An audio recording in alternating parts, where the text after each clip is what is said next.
following a Marlins victory in game number 1. We are just minutes away from game 2 of this traditional doubleheader here at Citizens Bank Park between the Phils and the Miami Marlins. The Marlins are 1 game away from reaching the 500 mark after their victory earlier today.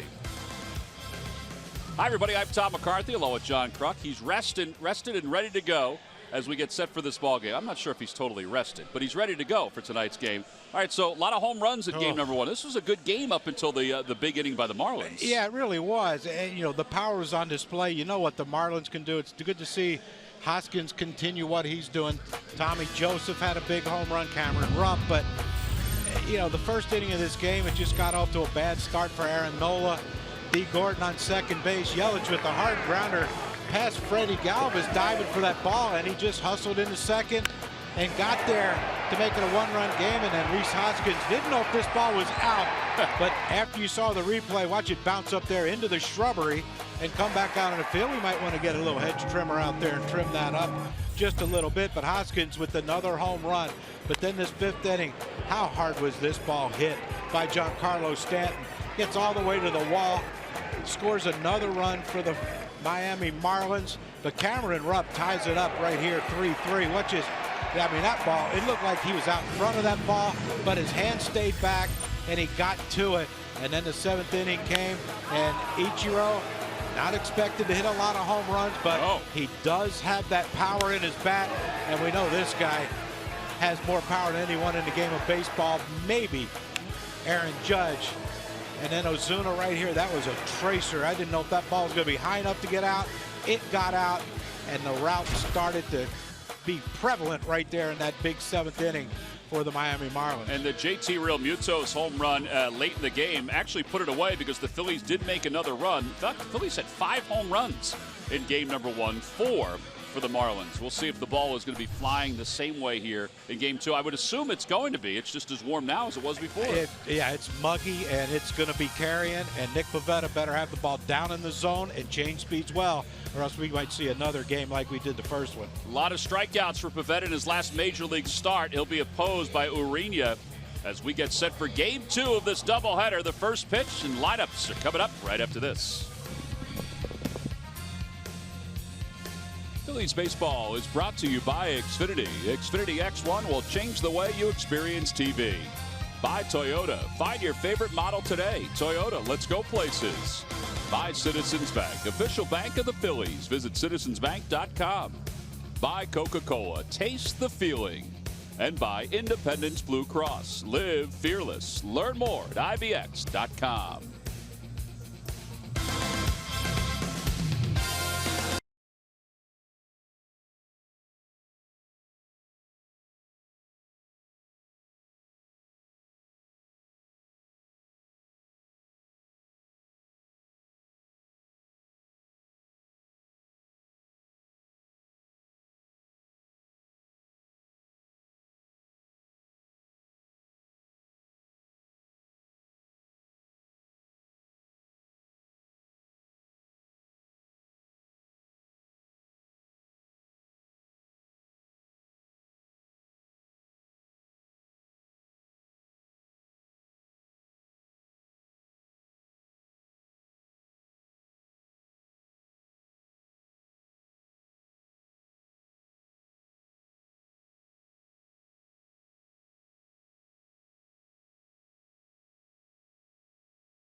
into the dugout, get himself set for tonight's start against the Marlins. The Marlins have changed their uniform top for today's game. The Phils have done the same for the nightcap as well. Here comes Nick Pivetta making his return to the big leagues.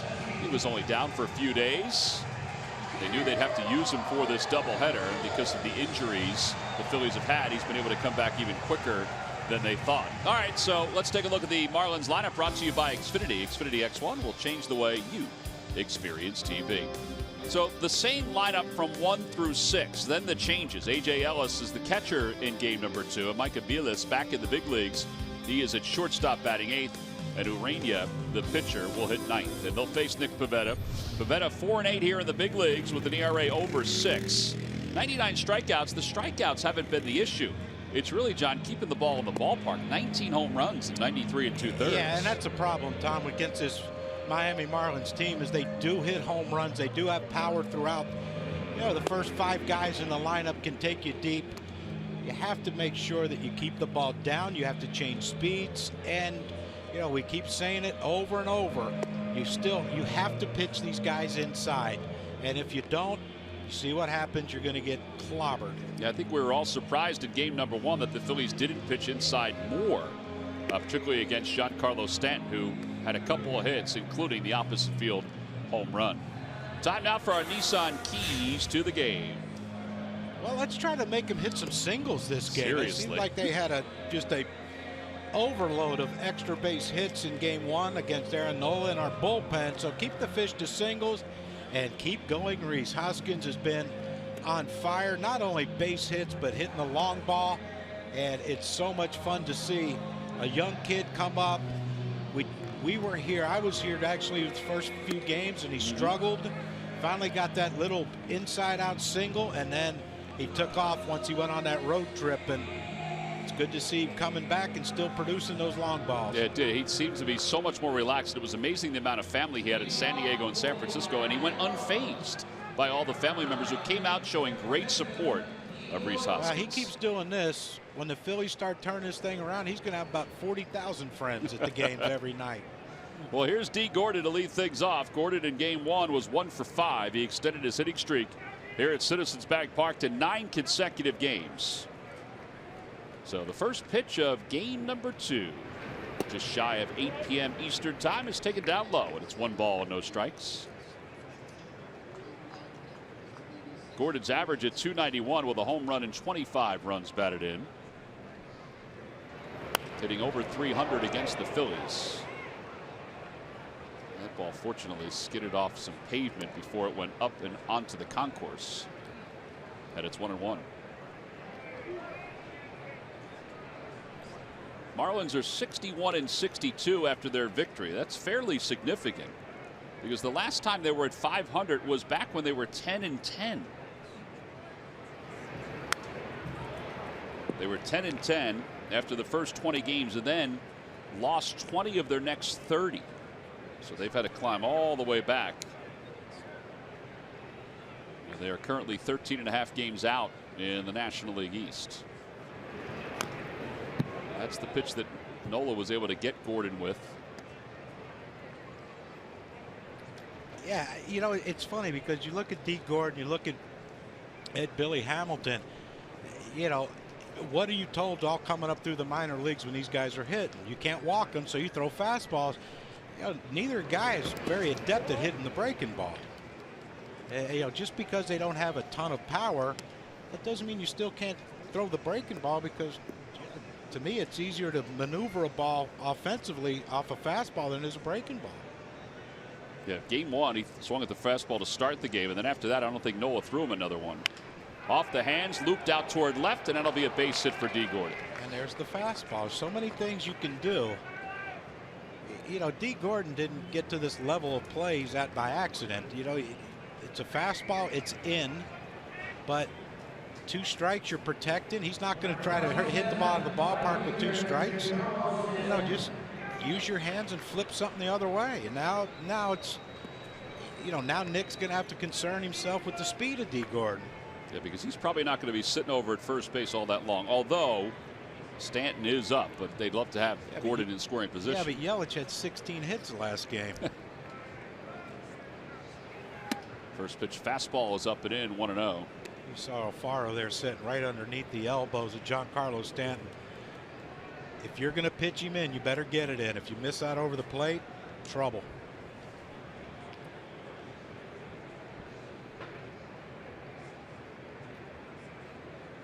There he goes.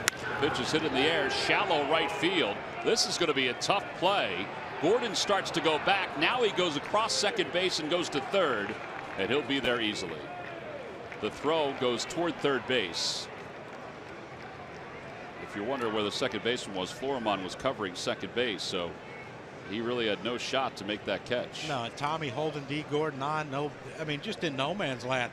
Nothing anyone can do. And yeah, the base running by D. Gordon, though, he went to second. He kind of rounded second. He went back.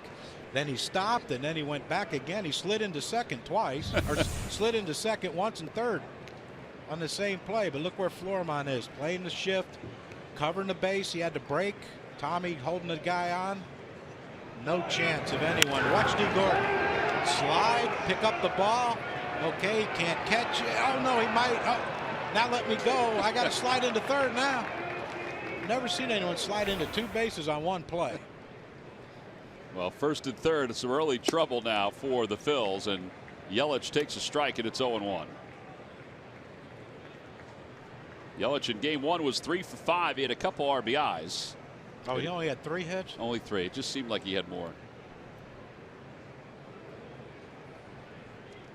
Overall, the Marlins had 14 hits in game one. That's a good fastball. Who said the strikeouts aren't a big deal? Pivetta struck out 11 in his last Wednesday start against the Padres.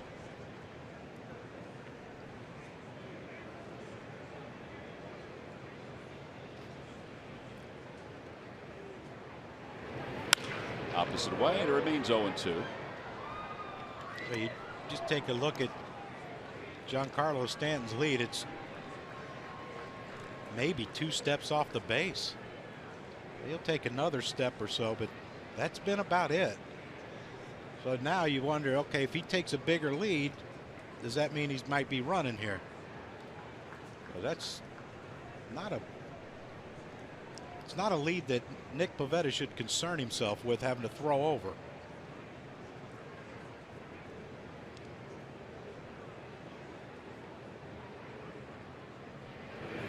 Check swing. Did he go? No, says the third base umpire. Nick Marley is the third base umpire, the rookie. Boy, it looked like he went. They called some the first game that were worse than that. D. Gordon looks like he might be hurt. I don't know. I know when he slid into third, he jumped up, was holding his knee, and he is limping a little bit. Remember, Mookie Wilson and Mickey Rivers used to do that, and then they'd run like lightning. Saw Mickey a couple years ago at fantasy camp, but we took a team over to Tampa to play the Yankees at 8 a.m. Mickey asked me if I need some baseball. I said, no, we brought some. He goes, no, man, you need some baseball. I said, Mick, we really don't. We're good. Crookie, you need some baseball. I was all right, well, get us some baseball. Sent over baseballs. There's like 6 baseballs on top of ice and 6 beers. Like it is 8 a.m. He was looking out for you. Yeah, he's a good man that way. Bouncer to second base. Florimon will throw to first. Oh, it took Tommy Joseph off the bag. A run scores, and they'll get just Stanton. It's 1-0 Miami. Well, not the crispest of starts for the Phillies. No, it's, you know, 2 jam shot bloopers for hits, and now a double play ball. Look, Florimon tried to do everything he could. I don't think they turn a double play if he goes to second to Freddie right there.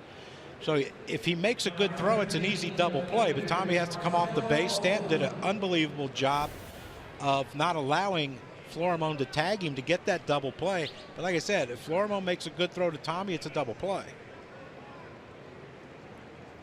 Well, the Marlins, just like in game one, take a 1-0 lead in the first. And Marcell Ozuna will stand in. Ozuna was 2 for 4 with a couple runs scored in game one. Time now for a BMW home run replay, brought to you by your Delaware Valley BMW Centers. He wasn't the farthest one hitting this in that game one, but it was the loudest. That thing went out in a hurry. I was with you. I didn't know if it would be high enough when it left the bat. It's only his 5th home run since the All-Star break. He's kind of cooled off with the long ball. But other numbers are pretty good. 95 RBIs, hitting over 300, on base 37% of the time. I think we'd take him. Yeah. I bet you a lot of teams could have taken him last year. Yeah, no kid. Breaking ball. Not a bad pitch, but it's outside, 1-1. And that's something that Nick can't do in this game against this team, is abandon the breaking ball. If he doesn't throw it for strikes, or if he doesn't get calls that he thinks are good pitches, you still, Alfaro has to still make him throw that breaking ball until it starts working for him. But that was a good one there. That one got a piece of Ozuna's bat. And it's 1 ball and 2 strikes. You'd be hard pressed to find an outfield that has been this productive as the Marlins in baseball. I mean, truly. I mean, you think about it, between Yelich with 64 RBIs, Stanton with 99, and Ozuna with 95. It's crazy. There's the brain trust for the Marlins.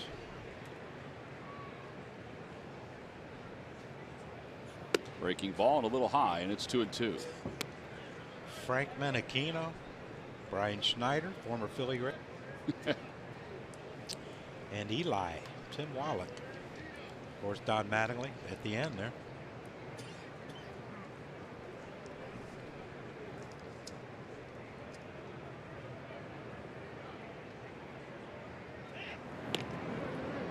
A throw over Yelich, who has stolen 11 bags, kept close.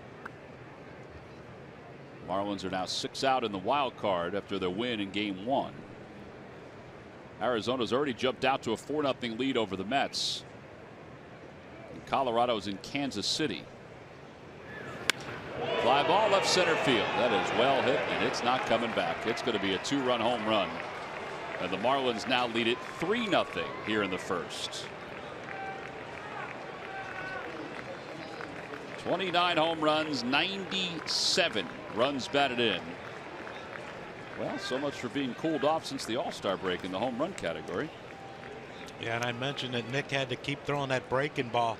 He threw a good one. He didn't get a call, and it looked like he, was just probably telling himself, I got to throw a strike with this breaking ball, and it just hung over the center of the plate. I mean, that's just, there's no bite to it. It just kind of spun right.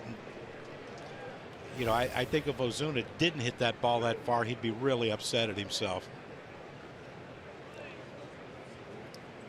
So 3-0 Marlins. Here's Real Muto, and he takes a strike. It's 0-1. Yeah, so in game 1, we didn't think his home run was all that far compared to the others, and it's true. You'd be hard pressed to pass this one up. 439. Yeah, well, let's hope it's one of our guys, and they're done. 1 ball, 1 strike.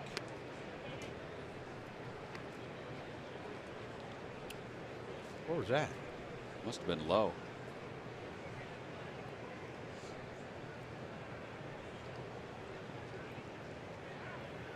Tied him up. That's a good pitch there. That's a really good pitch, but that's the first one. Even the pitch to Stanton that he got jammed on, it still caught too much of the plate. That ball looked like it had a little run in on the hands of Real Muto. Stanton wound up fighting the single off to help this inning along. Still just 1 man down.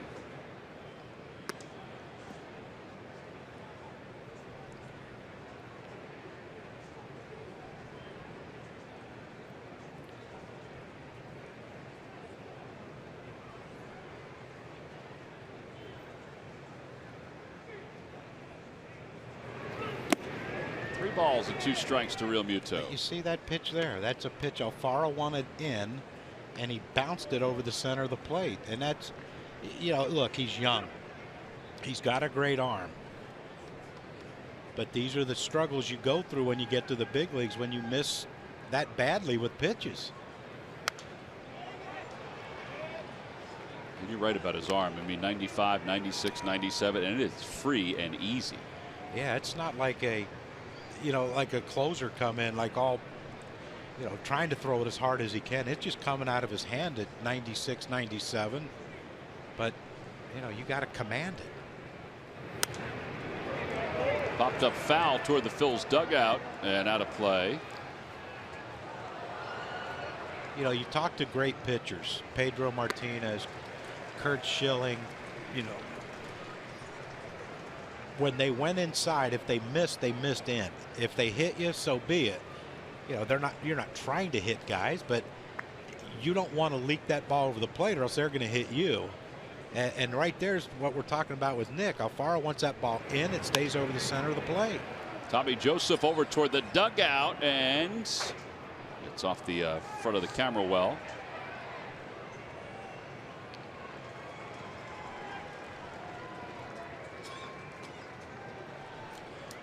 This will be the 9th pitch of this at bat. Yeah, and that's what we don't want to see right there either. Doubleheader, 26 pitches. Yeah.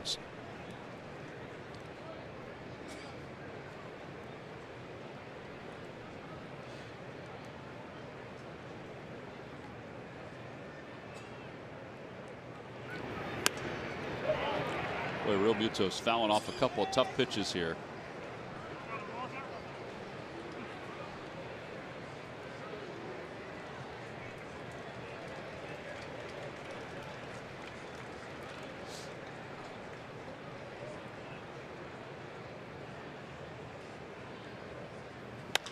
Out to right field, Kim on the run. That's going to be over his head and off the base of the scoreboard. Real Muto hustling to second, and he is there sliding. His 21st double of the year. Oh, a 10-pitch at bat, which included 4 foul balls. And Real Muto has his second hit of this doubleheader. Yeah, and this is the learning curve. And look, we know what we are. We're trying to develop. We're trying to figure out who can be a big part of our team next year. And when you watch that pitch selection, he threw balls in on Real Muto that he had to fight off. He had no choice. And then all of a sudden it's, well, let's go back out away, and he go back away. Look where these pitches are. The ones in, he couldn't touch. He's doing his best to foul them off. But then where does he go? He goes back outside. Real Muto hits it off the fence and right, and now he's on second base, and there's still only 1 out. Yeah, give him credit though, boy. He fought that. Oh yeah, but that's what I mean though. You know, you saw his swings on fastballs in. They were beating him in. You got to stay in there. Just low to Derek Dietrich, and it's 1-0. But this is not only a Nick Pivetta learning experience. It's an Alfaro learning experience too.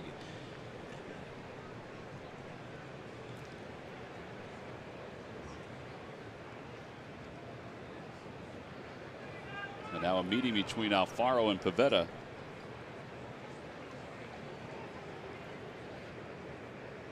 That was a pretty quick conversation.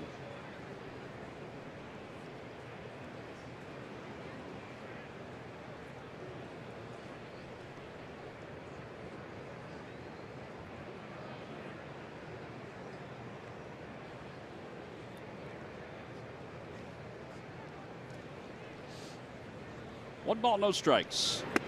On the inside corner, and it's 1-1. Now go back in there. Yeah, just keep living there and let him try to adjust. But that's what I mean. You throw one in there, okay, they'll say, okay, got one in there. I'm still going to look out over the plate. You go back in there again. Now it's like, uh-oh, I have to try to do something to get out in front of that. That's a pitch. They tried it. Alfaro wanted it in there. It just came back out over the plate. I don't know where this concept, and it's all over baseball, where you can't double up.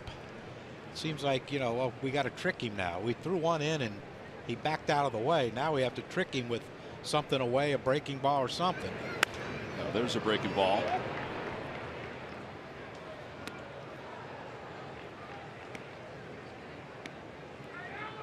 Time now for our Geico quote of the day. Pete certainly has high hopes for Pivetta. He's a young pitcher. It's his first year in the big leagues. He's going to get it. He's going to be good. He needs to learn how to sustain that through more than 5 or 6 innings. That's when you get to be a real solid starter. I think we're all in agreement that he's going to be good. I do too, and you know, that's the thing. We understand that he has to work on his secondary pitches. He has to command the fastball better, and the secondary pitches. You know, Aaron Nola didn't start taking off until that changeup developed, and then all of a sudden, you know, he became a top of the rotation guy. Pivetta, if the secondary stuff shows up, and there's a foul ball down the line by Dietrich, but if the secondary stuff can come close to equaling the velocity that he can throw with, and if he can command that velocity, you got yourself a really, really good pitcher. You know, the thought was they were going to table one of his breaking pitches, and then last game he threw both of them effectively. 2-2 to Dietrich. Inside 3-2.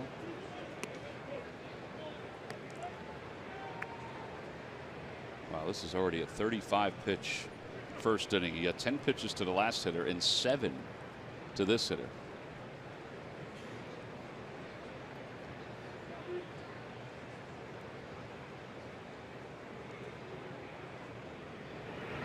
Got him. First strikeout for Pivetta, number 100 for his rookie year. And 2 outs. First Phillies rookie with 100 strikeouts since Vance Worley in 2011. And again, this is what we talk about, pure stuff. That's a fastball that was supposed to be in. The good thing was it ran over the center of the plate, but it was elevated, and Dietrich couldn't catch up to the high fastball.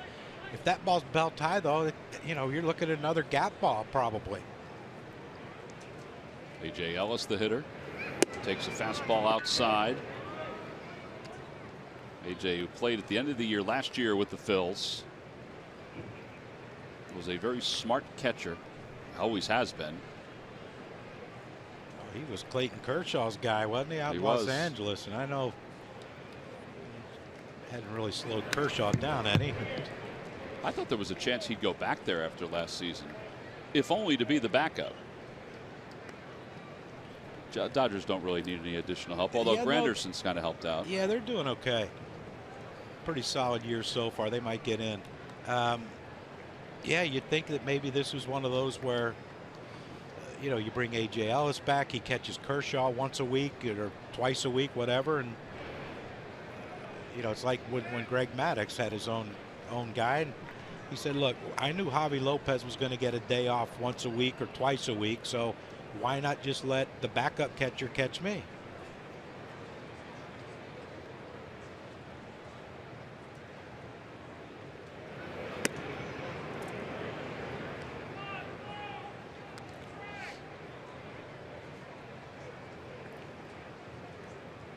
We're getting into an area now which concerns any pitching coach or manager when a starter reaches 40 pitches in one inning.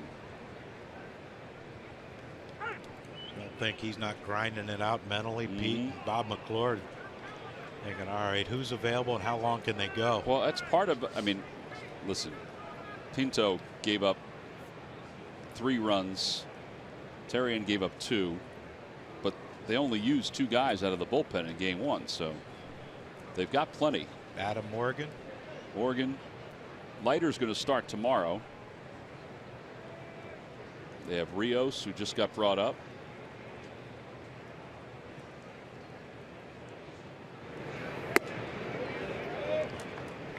Now, when did this rule change where you can bring up an extra guy when you're playing a doubleheader? I think we're on about 3 years now.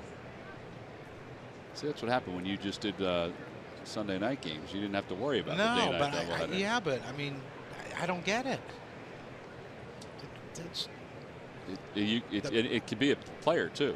That's what I mean. Yeah. It's the perils of the game. You know, you got a doubleheader, you got to live with it. I never got that one.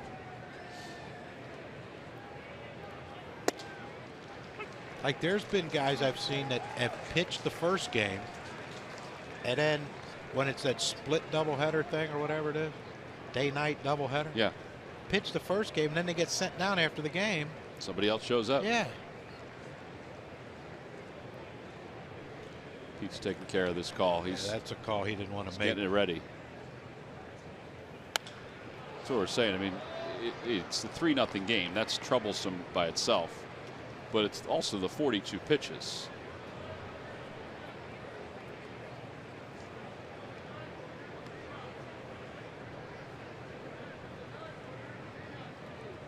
Might be one of those if he walks A.J. Ellis, get so and so up. If he walks this guy, get him up. Looks like someone's starting to stir.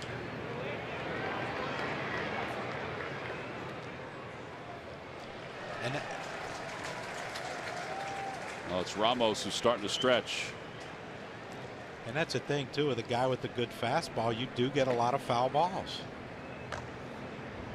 You know, you don't square it up, but you get, because it's a fastball, you can get a piece of it and you put it in play, but it's foul. Ball 4. Ellis walks with Ramos warming up in the background, and here comes Mike Aviles. McClure coming out to the mound.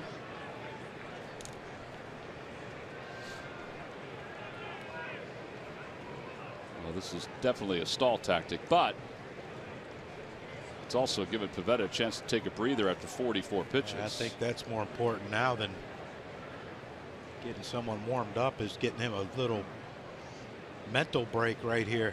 I'm sure he's not happy with some calls. I'm sure he thought, yeah, I made some good pitches and they foul him off. Real Muto, A.J. Ellis, even Dietrich, I ended up striking him out, but I made good pitches. He prolonged the at bat.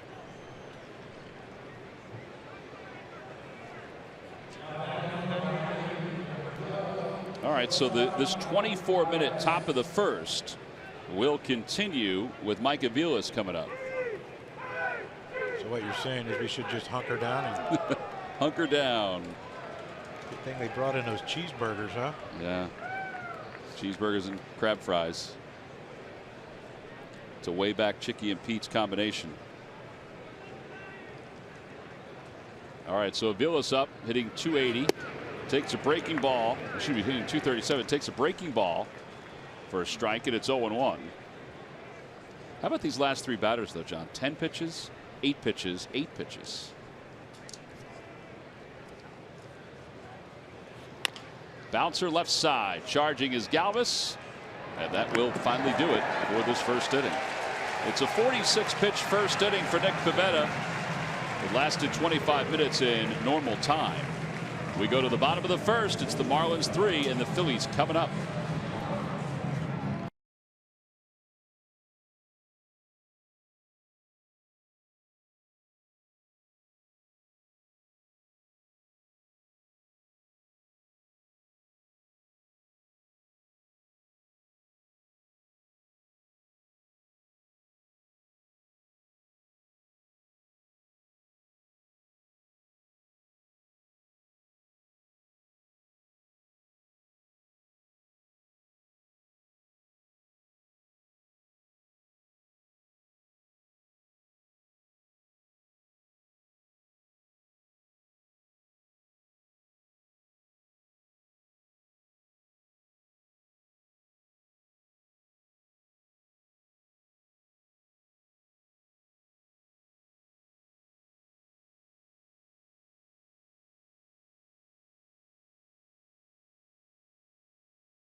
Next one will change the way you experience TV. Well, Pedro Florimon, who had a nice start to his Phillies career this past weekend, he'll lead it off. He's 3 for 6. Then Galvis and Williams. Hoskins, who started 1 for 13, is now 9 for his last 29. Joseph had some good swings in game 1. Kim had some good swings in game 1, as did Andres Blanco. And they will face the right-hander Jose Urena, who was 11-5 on the year with a 3.61 earned run average. This guy's turned out to be pretty good for the Miami Marlins. The opposition hitting .231 against him. And Urania has given up 17 home runs. Time to take a look at our Liberty Mutual player profile. All right, John, here's what we got on Urania. Out of Santo Domingo, Dominican Republic, the Marlins got him in 08. He's been around a while. 146 games, 127 starts in the minor leagues, 53 and 41. See his major league numbers, ERA of 4.5 for his career. Losing record 16 and 9, so that's 16 and 19, so let's make that 16 and 20. That's right. He's had a good year though, 11 wins. Well, he's got good stuff, and you know, again, when you get a kid that young, you know, we're seeing it with some of our young pitchers. Sometimes it takes a while. How old is he? He is 25 years old. That's what I mean, and he got drafted in 08. Yeah. So he got drafted as what, a 17-year-old, 16, 17-year-old, or taken? He just turned 17. So he's had all those years in the minor leagues to get to this point. And, you know what, Pavetta's had what, a couple years, and Nola had a couple years, and yeah, he spent the first 2 years, his 17 and 18 years, in the Dominican Summer League, and then eventually came over to organized baseball at the age of 19. Florimon did not play in game 1, and he's ahead 2 balls and no strikes. It'll be Florimon, Galvis, and Nick Williams here in the bottom of the first. See Pedro Florimon leading the league in hitting at 500. He had a good day on Sunday in San Francisco. Well, that's smart right there. That's, you know, 2-0. Urena hadn't thrown anything close. Make him throw a strike.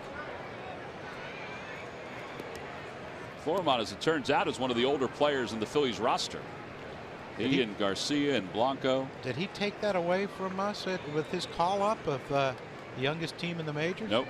Still got it. Team. Very good. Bounce to first. Real Muto. He played that like a catcher blocking a wild pitch. 3 unassisted, 1 away. And here's Freddie Galvis. Well, you see the arm of Urena, right? A little short arm, so you know, I always felt when a guy short armed a ball like that, his ball would run a lot, and he does have some good run on his fastball. And at 96 with run, you might see a lot of ground balls to the right side of the infield, but hopefully we see a lot of base hits the other way. Freddie Galvis fouls it away. Galvis hitting .257. In game 1, he was 0 for 4 with a strikeout. Fly ball, shallow left field. Ozuna comes shuffling in. He's to the spot, and he makes the catch. Freddie's now 0 for his last 10. Gotta let Nick Pivetta catch his breath here. But, I mean, you see how fast Urena works, and again, you'd love to see young pitchers work quick so they don't have to think. You know, your mind gets going 100 miles an hour out there. You know, the more you think, the worse off it's going to end. See Urena, he don't even leave the mound. He just gets it and goes. Trust AJ Ellis, put down a sign, I'll throw it. Inside 97. Going to move you a little bit. That'll get your attention. Williams in game 1 was 0 for 2 with a couple of walks.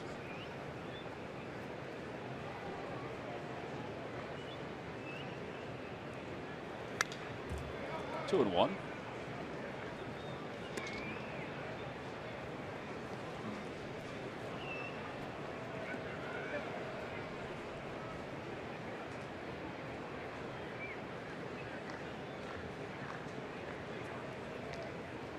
Ooh, good changeup. Same arm slot looked like. Slowed up a little bit. Yeah, 97 to 87. You see how that he has that movement because of that short arm. Fastball and a strike 3 call. Well, that was a pretty easy inning. Turns out to be a 12-pitch first inning for Urena. Nothing across for the Phils. Down 3-0. We'll go to the second.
So why not give them the protection they deserve? A State Farm agent is here to help with the right home and auto coverage and discounts too. Talk to a Philadelphia area State Farm agent or call 800 State Farm. Pivetta goes back to work here in the second against Urania, who is 0-59 on the year. He has 40 plate appearances.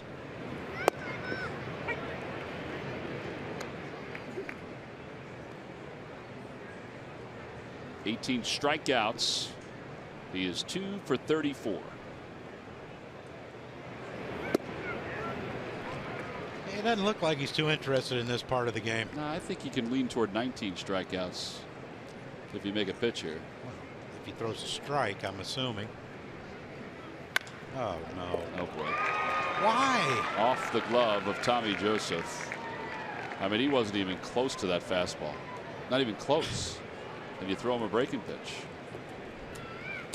Look at Tommy looking into the dugout to see whether he should hold him on. Tommy's a former catcher, though. He probably understands what you saw there. Why? I'm at a loss for words. Why? I'm with you. It's a pitch you don't command well. You got 2 strikes. They're giving you a leadoff out.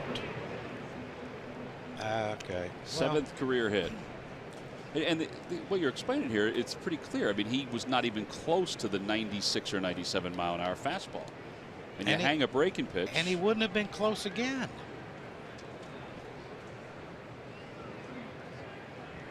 D. Gordon singled his first time up. And he lines one foul down the right field line. 0-2.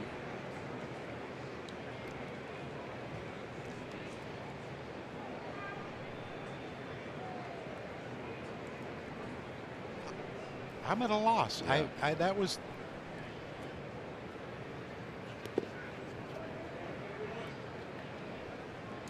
I mean, it's not like you had to bounce a breaking ball to come back to the fastball. No, you throw a fastball. He's out. He's out.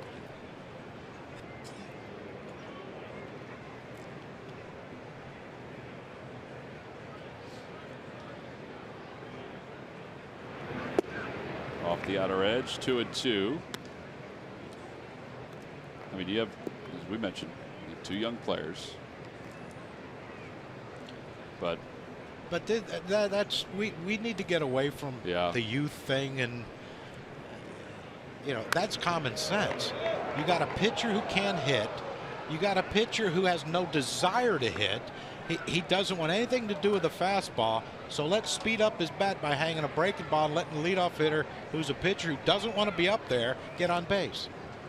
Did I say that well enough? Was that eloquent enough? I think that was perfect. Line drive base hit to center. Urania will stop at second. So the Marlins have runners on first and second. Here comes Stanton. Let's check in with Greg Murphy. Murph? All right, thank you very much, Tom. Well, we told you in game number 1 about the change that Giancarlo Stanton has made to his stance. It's resulted in 29 home runs since the middle of June. So he's hitting them against everyone, but our cold hard fact brought to you by Clean Crisp Coors Light. He's hitting an awful lot against the Phillies this season. In fact, he has 6 to lead all other players against the Phils. Cespedes on that list with 5. Harper has 5. Marcell Ozuna with his home run earlier in this game moves onto the list as well with 4, and you see the rest. But Giancarlo Stanton has been very, very good against pretty much every team he's played over the past couple of weeks, but he has been hitting the long ball against the Phillies. It certainly feels like it, and the numbers back it up, guys. Well, 46 home runs. It's the most since Pujols hit 47 and Fielder hit 46 back in 2009 in the National League. Outside, 1-0. Well, at least one positive thing about that list, Jay Bruce is in the American League now. 3 home runs already for the Indians.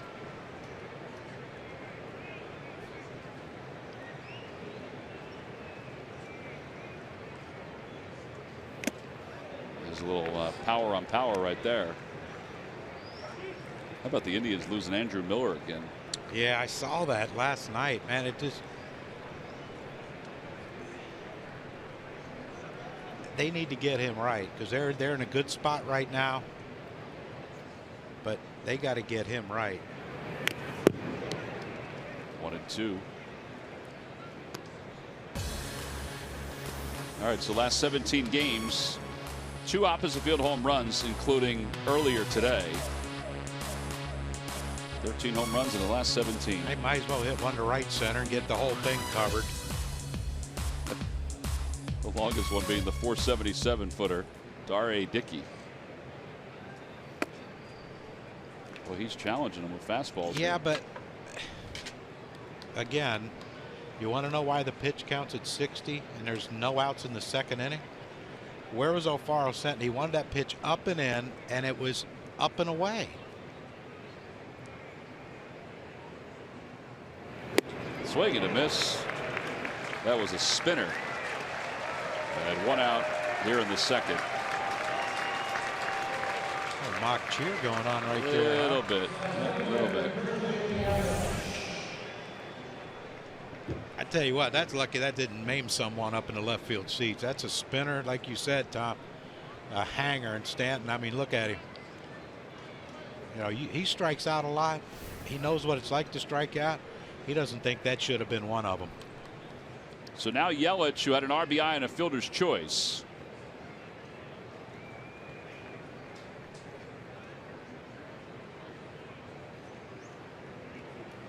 With runners on first and second.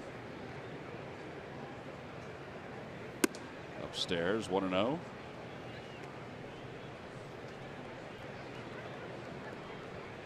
I think the amazing thing is 62 pitches, 1 out in the second inning, and it's only 3-0. That's a good point.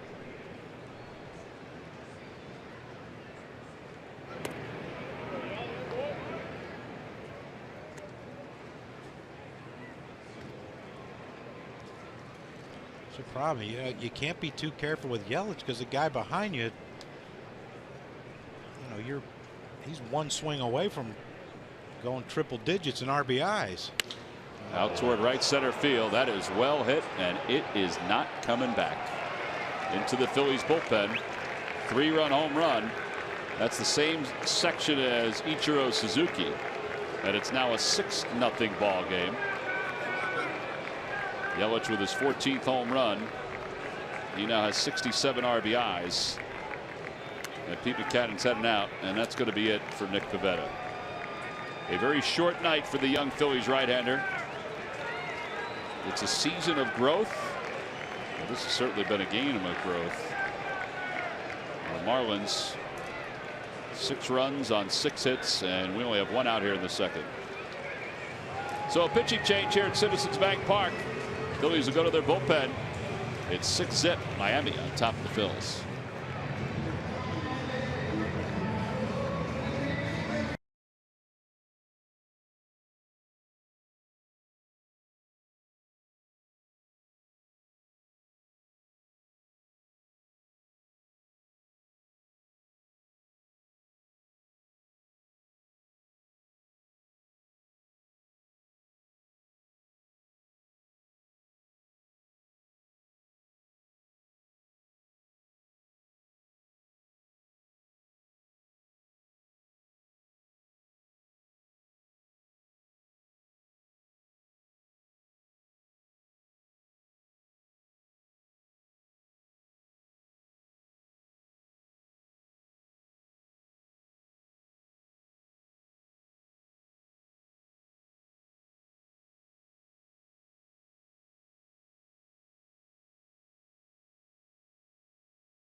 Hit and run. Well, tonight did not go well for Nick Pivetta. Struck out 2, but allowed 6 earned runs and 7 hits in an inning in the third. Young man has a lot of confidence, and as we said, has a lot of ability. But 64 pitches tonight, and he just couldn't get that fastball by these Marlins hitters. Ozuna takes from Edubray Ramos inside 1-0. And again, you know, every time out, it's a learning experience for these young pitchers. But long run for Freddie Galvis, and he's there. You know, like I said, it's a learning experience for these young pitchers. But you know, at some point, you have to understand, and that's pitchers, catcher, position players. You have to understand what's going on in front of you. It's not, I haven't thrown this pitch in a while, let me throw this pitch. That's a great point. You know, that's a great point. Again, you can blame the catcher or whoever's given the signs. You can blame whoever, but you know, it falls on you to understand, no, I don't want that breaking ball. I'm going to blow this guy away because he can't hit. Yeah, I think that's a very good point. Yeah, and I'm not saying it's only here. It's around baseball where sometimes you watch games and guys say, I haven't thrown this curveball. Let me try this. Yeah, and you know, we keep saying it's the young, they're learning, but you know, at some point, when does that end? And when does it start taking effect? Like, ooh, talking about getting on top of a high fastball. It's booted by Hoskins, and Real Muto is going to get to second base. So that's his second hit. It'll be an E7 for Reese. That's his first error out in left field.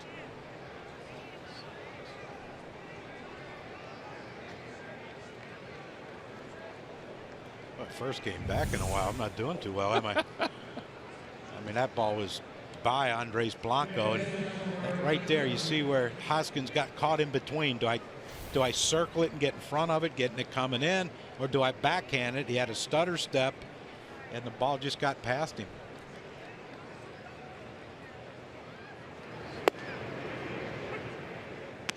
And mechanically, he probably should have just got in front of it, because Real Muto probably wouldn't have tried to go to second. No, I'm imagining some of these guys from the Marlins got to be getting tired. 0-2 to Dietrich as he fouls that off his foot. That ball went all the way out to Real Muto at second base.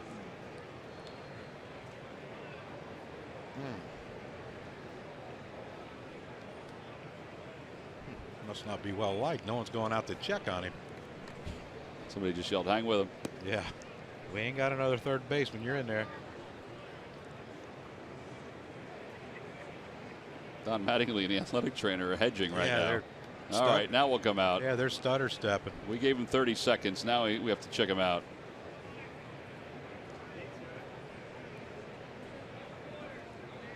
But getting back to this youth thing, and look, I understand that guys get rushed now, and the big leagues now are more used for trying to develop young players at this level, try to figure out, can we compete at this level? You know, I watched this show today on TV about the Manning family. Yeah. And when Archie Manning, the father, went to Ole Miss, he said that they played 4 games, and the freshmen weren't allowed to play varsity. But he said all we did was fundamentals and drills for a year. We played 4 games, but we had 3 weeks of practices before every game. And he said it was just fundamentals and drills. So by the time we got to the play as sophomores on the varsity level, we knew the game. We knew what they wanted us to do. That doesn't happen in the minor leagues. You know, yeah, you get games in, but it's games. You know, there's a lot of things that have to be worked on, and that game situations, you can't get that work in. And then all of a sudden, bang, it happens in a game, and you're not prepared for it. Swing and a miss. Dietrich strikes out, and the inning is over. But 3 more runs score for the Marlins, thanks to a 3-run home run by Christian Yelich. We'll head to the bottom of the second. It's the Marlins 6 and the Phillies nothing.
life go right, and the combination of Giancarlo Stanton, 5 consecutive games with a home run versus the Phillies, and Rhys Hoskins, who will lead things off for the Phils here in the second. He has 6 home runs in his last 8 games. Well, one's established in Giancarlo Stanton, and one is quickly establishing himself. Did I say that correctly? Yeah. As a piece of the puzzle for these Phillies if they're going to turn things around. There's game 1. Hoskins off Straley. They had to stop at second base because you didn't know, but you knew Christian Yelich knew because he didn't really go after the ball. That's a good point. You know, he was surprised when guys were still running around the bases. They run one way inside on Hoskins. That's the pitch we need.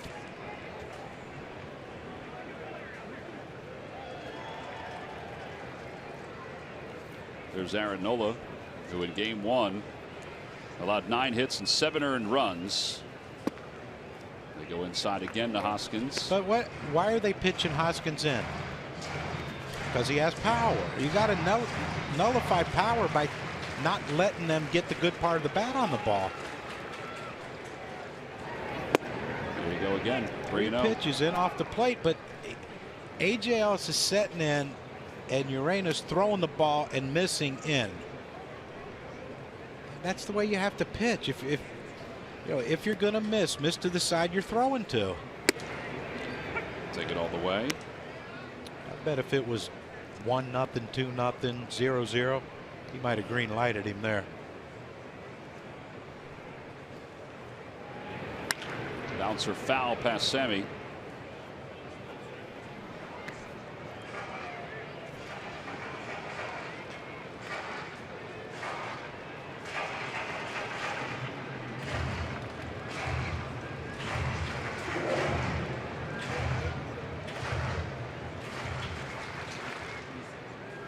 Inside, ball 4. All right, so Hoskins first base runner for the Phillies. And that will bring Tommy Joseph to the plate. Tommy had some good swings in the first game. Hopefully that is a sign of good things to come. Home run in game 1 was the first since July 28th. We mentioned that in game number 1. Yeah, I think that's when Tommy's going good, when he's driving the ball to center field, staying in the big part of the ballpark. He has the strength to hit it out there, as you just saw. It just seems like when he starts getting a little pull happy,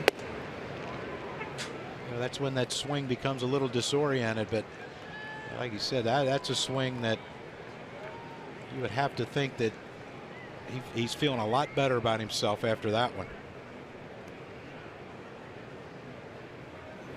Inside, he was missing in that same spot.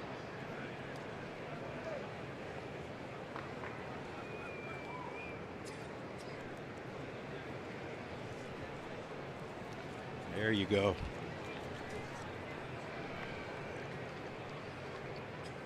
Two tech guys on the iPad. I was just thinking the same thing. They have all those notes and they're both using their computers.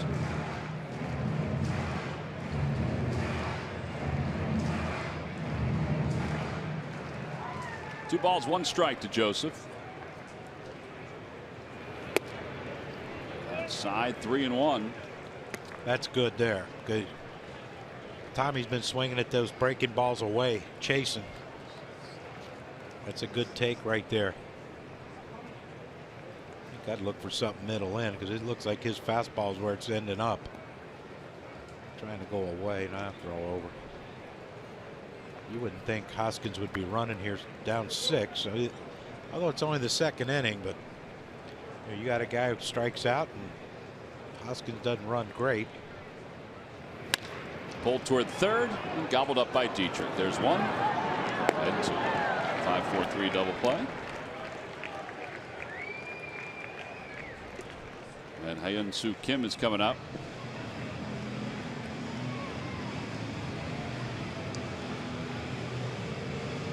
Well, he hit it hard. That pesky third baseman's been playing there for 120 years, got in the way. Kim's overall numbers, he's hitting under 200 with the Phillies. He picked up a hit in game 1. 0-1, 97 on that heater.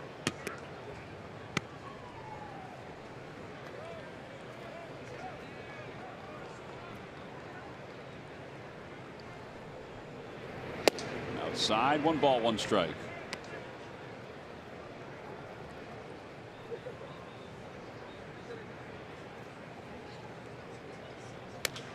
Over to the right side, Real Muto takes the easy hop.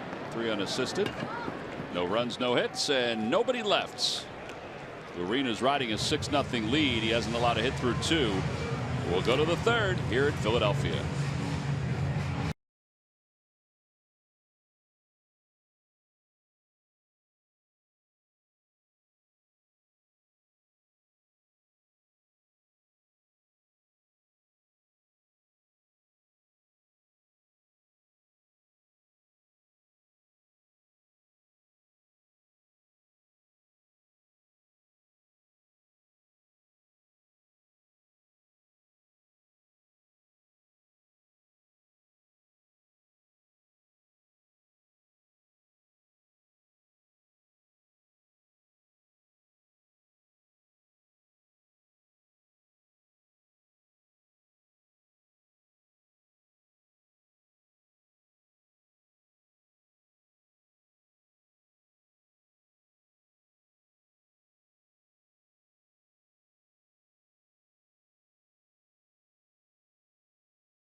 Your answer on the subject line.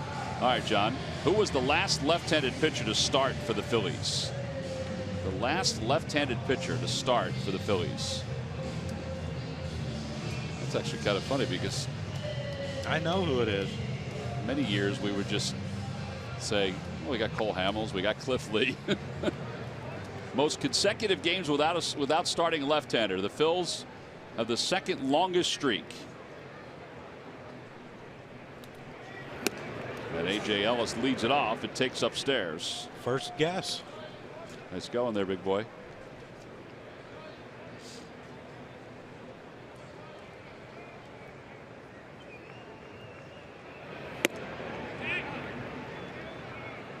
No swing, 2-0. Ellis walked his first time up.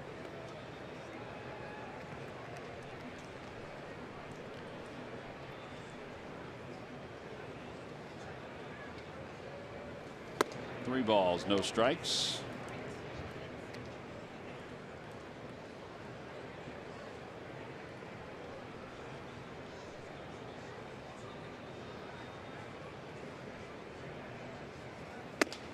And ball 4. So Ellis draws his 2nd walk of the game, and Aviles is coming up. This Thursday when the Phillies take on the Marlins, it's a Citizens Bank Business Person Special, and it's the Pride of the Phillies print featuring Freddie Galvis given out to all fans. For more information and to purchase your tickets, go to Phillies.com. I'm going to get one of them. It's a nice picture. Yeah, Freddie's. Hey, he put on a pretty good display this past weekend in San Francisco. He had that charging play down perfectly. Charging in, fielding it on the edge of the grass and throwing. Yeah, see, I didn't get to see any of the games out there because I was moving. How'd that go? You moved. How did it go? As well as could be so expected. So many words come to my mind that would get me fired in a heartbeat. None of them positive. No 2-pitch coming, and it's popped foul.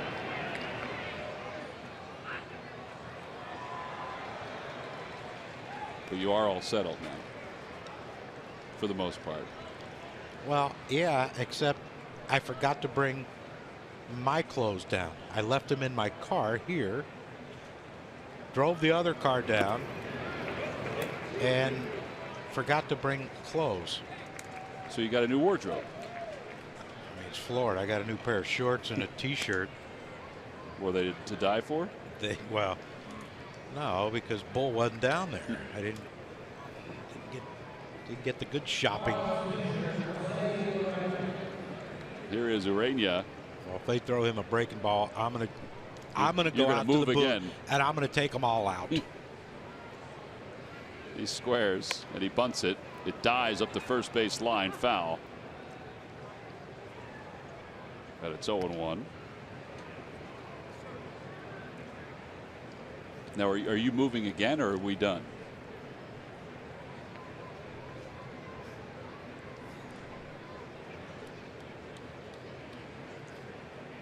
No comment. He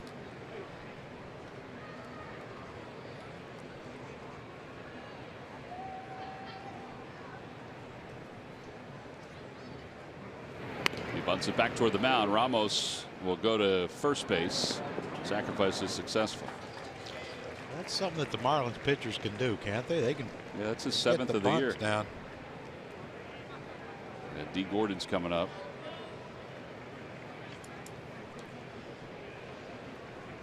They seem relaxed, don't they? They sure do. Nothing a 6-run lead early on can't help out. No, and you're executing. You're getting hits with runners in scoring position. You're moving runners. You're going first to third. Your sacrifices are getting down. Pitchers getting hits. D. Gordon takes at the knees. You wonder what, from a Marlins standpoint, you know, they think that they have a chance for the wild card. They're 6 out. But part of the reason why I think they feel like they have a chance is that the teams that are ahead of them in the wild card standings, they still have to play. So they still have to play Milwaukee. They still have to play Arizona. And they still have to play Colorado. So we saw Stanton's quote before. Now St. Louis is off the books. They don't have to play them. But you know, you get to play 3 or 4 outside your division at this juncture of the season. Yeah, I don't see why they wouldn't think. First of all, they were underachievers the first half. I thought they were going to be a lot better than what they were. I agree. But you know, they are starting to turn it around in the second half. You know, as good as Arizona was in the first half, as good as Colorado was in the first half, that's how good these guys have been in the second half, really. So, you know, why would they think they're out of it?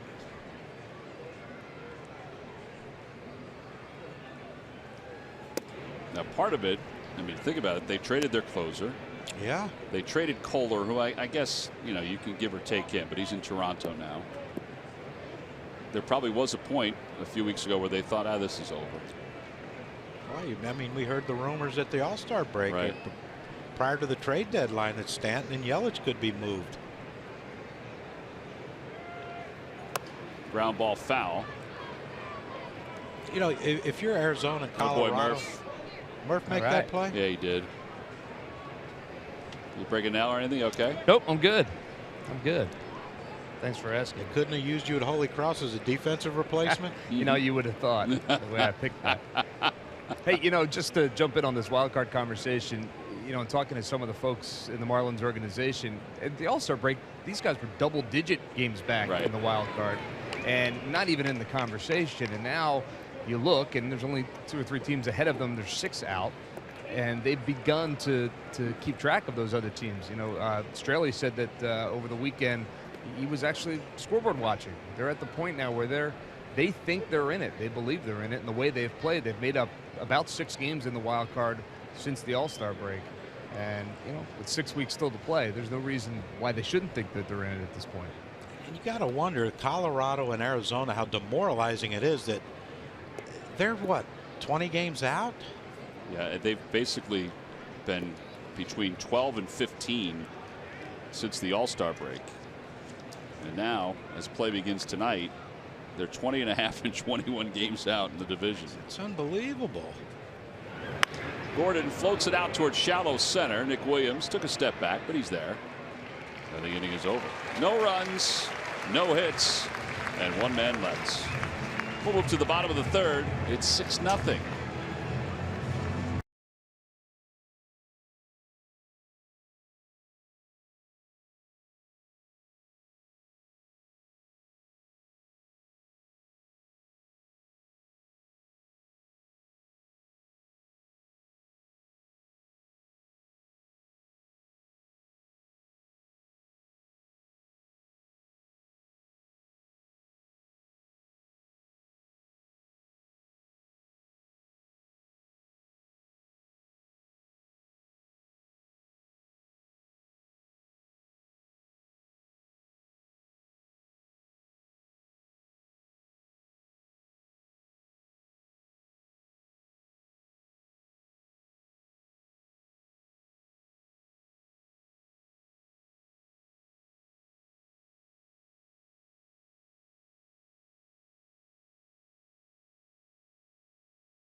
Brought to you by your local Ford store. Check out every new Ford car, truck, and SUV crossover at buyfordnow.com today. And by McDonald's. Enjoy an ice cold delicious soft drink for only $1. I'm loving it. Home half of the third. It's 6-0. Marlins on top. Marlins have been very busy. In fact, their lineup has already been turned over to the third time. Borden's batted 3 times in the first 3 innings. Urena, well, he's just now facing the bottom third of the Phillies order for the first time. Yeah, 1 walk, the only blemish. Walked Rhys Hoskins. Got the double play immediately after that from Tommy Joseph, so he's only faced the minimum through his 2 innings of work. Yeah, second time's a charm, maybe. Huh? That's right. Andre's got something positive to come into this game.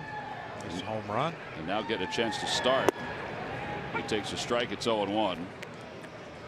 So what's been the talk with moving Crawford to third base? Is it just maybe be a super utility guy? I think that might be part of it. I think it's sort of like Hoskins in lefts. You know, we have to get him some at bats if he does come up after September 1st or after Lehigh Valley's out of whatever postseason contention. And let's face it, Mike Kell he's really struggled as Blanco strikes out.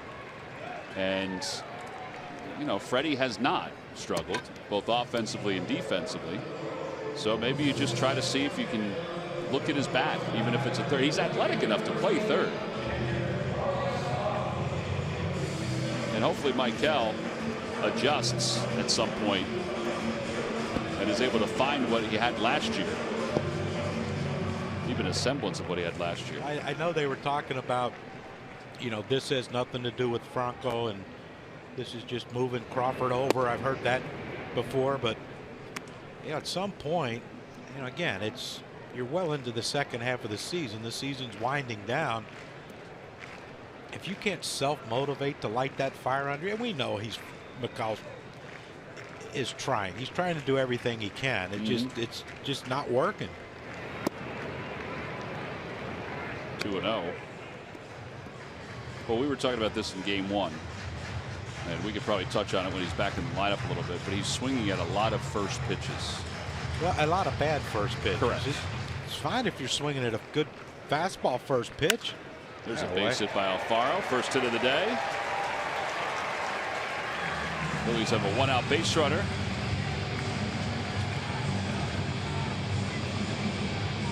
And Ramos will bat. Wow. Trying to get 3 out of it.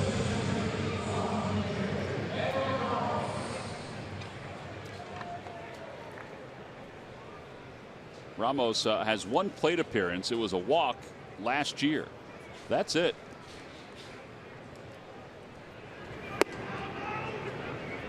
like he took that comfortably. 0-1. He honestly has only one plate appearance throughout his professional career. Wow.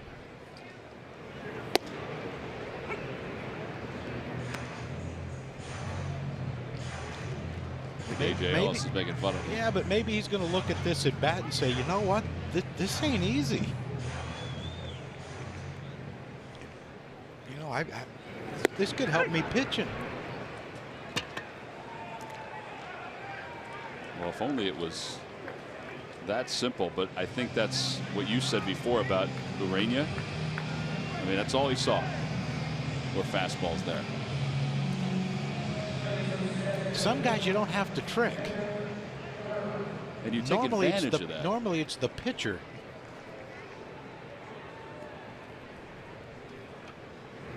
Floribon takes outside.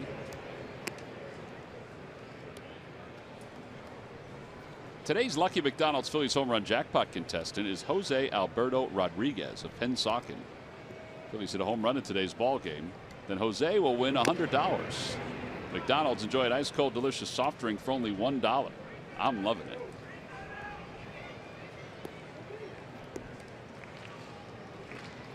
Saturday a night game? Saturday's a night game. We're not going to get to watch that fight, are we? The McGregor fight? Yeah. Well, we could. It usually doesn't go off until later. Oh, I thought you meant we're going to have a rain out. No. We're going to have a quick ball game. Huh? You think it's going to, well, you know what I mean. You think it's going to be a fight? I don't know. I mean, I had these thoughts in my head that Mayweather could catch him with a good one. Yeah. And McGregor reverts back to MMA and kicks him. I keep thinking that, like, you know, you get hit. And he goes, my bad. You ever been punched in the face really hard and you just kind of lose where you're at for a second? Right. And the natural reaction is, in MMA, is play it safe, yeah. right? Or you know, defend yourself any way you can, and that means a kick. Let's have a deduction of a point. Runners on first and second now for Galvis. Hey, second time through. We're 1 for 1. Well, you get a couple here. You never know. Yeah. Well, the way the ball's flying out of here, nothing's safe.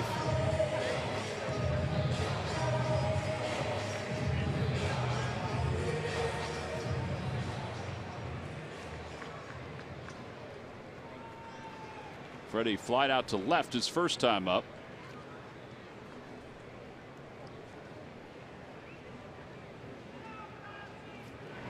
Change up, and it's 0-1. There's a spider crawling across the thing, and now there's something flying above me, I think. Is it a hawk? We had hawks in the first game. I don't know. Maybe I'm just seeing things. Sometimes Falcon. We had a falcon, not a hawk. That was out in right field, right center. It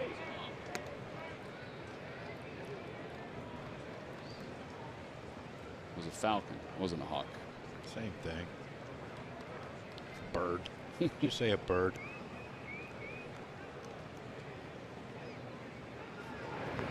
Freddie lines it out to right field. Stanton's on the run, and he's going to track it down. There's a little too much loop in that. No runs, 2 hits, and 2 men left for the Phillies. We've played 3. We'll move on to the 4th inning. Marlins 6 and the Phillies nothing.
Max Pro Air Purifier. It cleans the air of toxins and allergens and clears the air for your employees. Literally, nobody does it better than who but W.B. Mason. Stanton will lead it off. It'll be Stanton, Yelich, and Marcell Ozuna. 2, 3, and 4.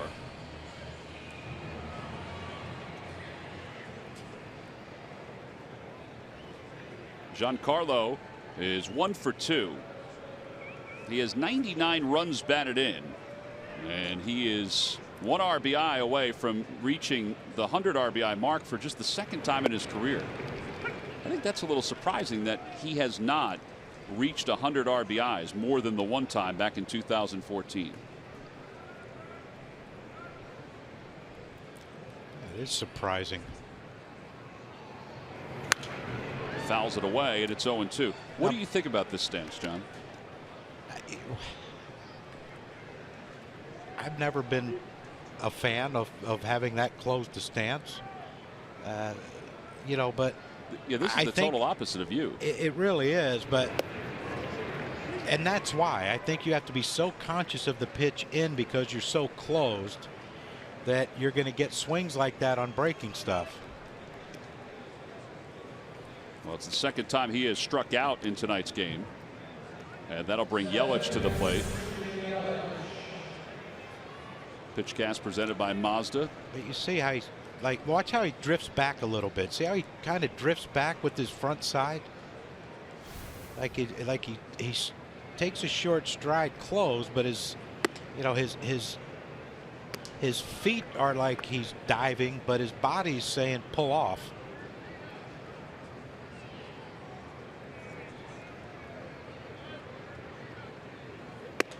Yelich takes a strike, and it's 1 ball and 1 strike. Like I would think that, like, and look, it's no Syndergaard. I mean, but guys like that with velocity and command who can pitch in, you know, I would think he would struggle with that, anything hard in. But you know, they always say we get 1 pitch to hit in at bat, and lately he hasn't been missing it. Pete was talking about that today. He said the same thing. He said you have to execute against somebody like Stanton. He said, but most good hitters, when they're going good, as Yelich goes down on strikes, when they're going good, they get that 1 pitch to hit, and they don't miss it. And he is clearly in that mode right now. And as Ben talked about in Game 1, Frank Menechino said he is bustling with confidence at this point. Oh, how can you not be? Seems like every time you put the ball in play, it's going over the fence.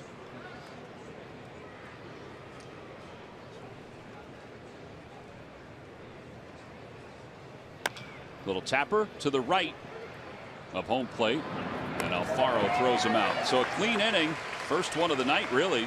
It's a 1-2-3 inning for Ramos, who's done a nice job in relief. We'll go to the bottom of the 4th inning here in Philly. It's 6-0 Marlins.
by Toyota. Find your favorite model today. Toyota, let's go places.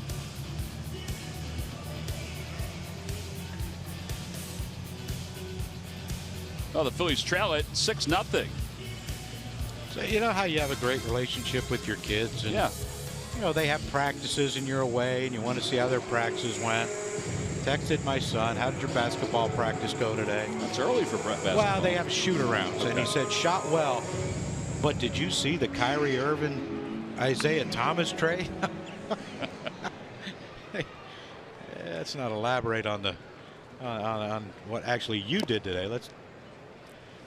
That kid. Well, the Eastern Conference has been spun around a little bit because Isaiah Thomas was traded from the Celtics to the Cavaliers for Kyrie Irving.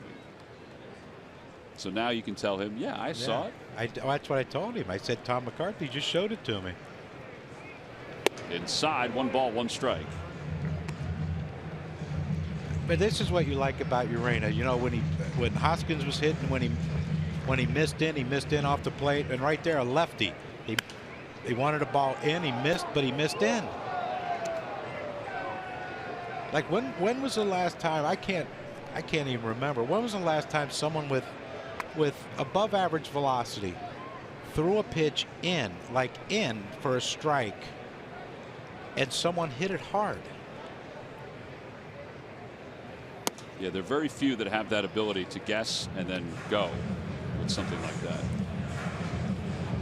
You know, this misconception of, you know, if you have the perfect balance and the perfect approach, you can hit any pitch. Someone. That ball's hit well. Out towards center field. It is gone into the elevator shafts. Nick Williams has put the Phillies on the board. It's his 7th home run of the year. It's a 6-1 ball game.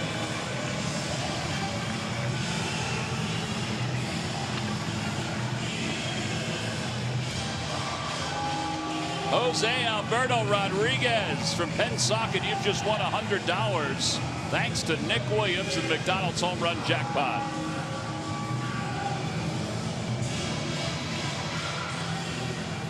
Well, that was in, and that was hit hard. When Nick got to that, well, there you go. There's one. Now we can count. Beautiful swing.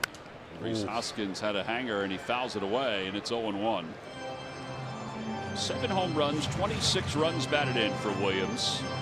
He hasn't gone through too many stretches where he's more than 2 games or so without a hit. You know what I mean? You know, for a youngster. Yeah.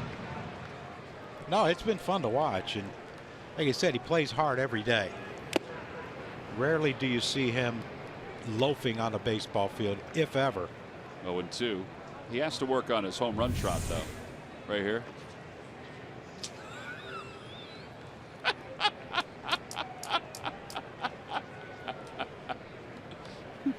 How do you disrespect Mickey Morandini like that? Hoskins strikes out. And 1 away. 4 strikeouts for Urena. Here we go. Mickey's got to get closer to him, I guess.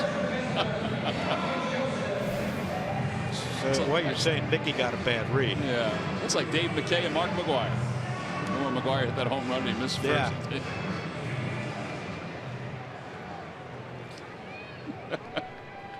Here's Tommy Joseph with 1 out.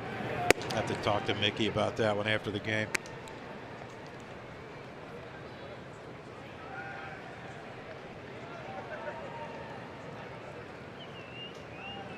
Tommy hit it to a double play his first time up. 1 ball and 1 strike.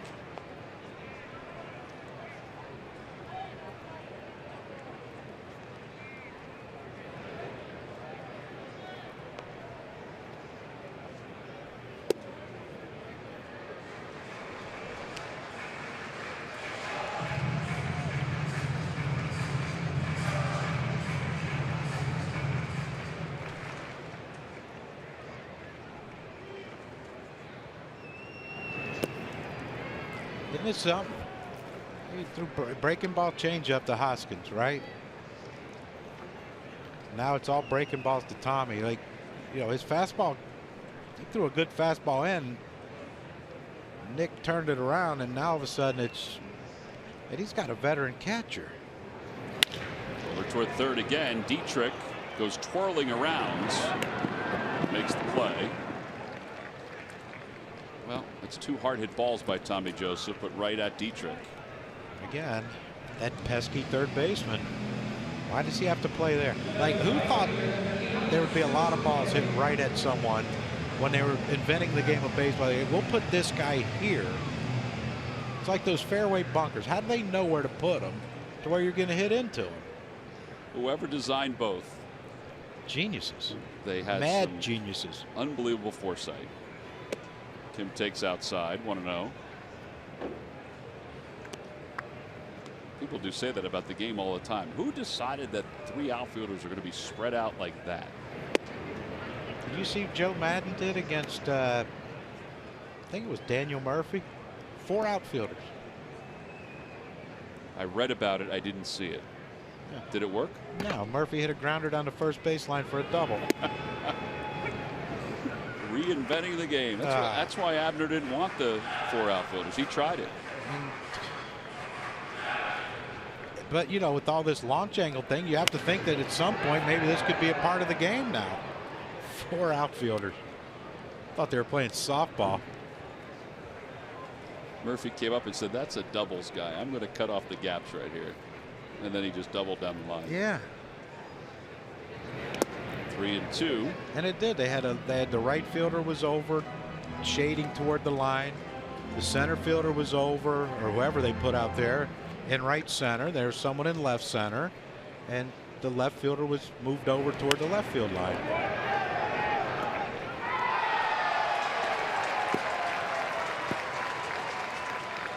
The youngster just made a heck of a catch in the sweet level. This is a good play. They seem happy for him. Yeah. We might have another one. Somebody else is going to get a chance. What you could do, I could do better. Or let it stop rolling. That hit a. It's the best way to field a ball when it stops rolling.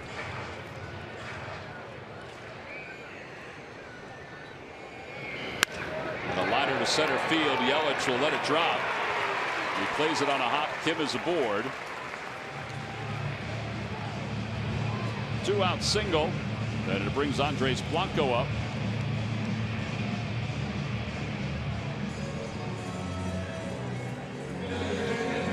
Let's turn this rough start around here.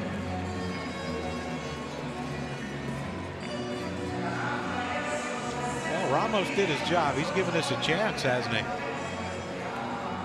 Yeah, Ramos came on in relief of Nick Pivetta and has thrown 2 2/3 scoreless.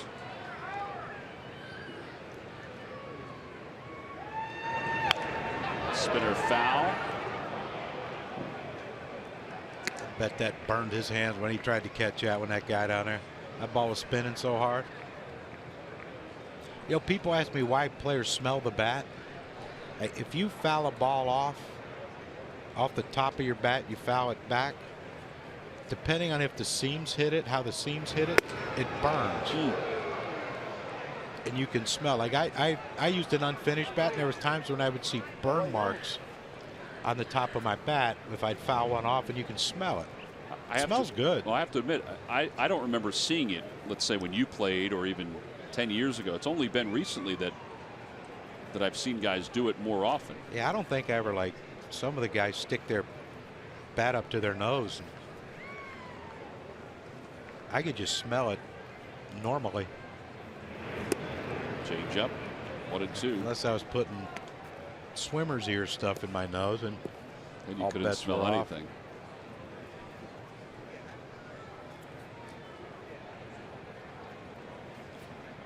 I think my family wants me to go get evaluated when I told them that. Or get your eyes checked. Can't be those. Inside, 2-2. Ran a 96-mile-an-hour two-seamer.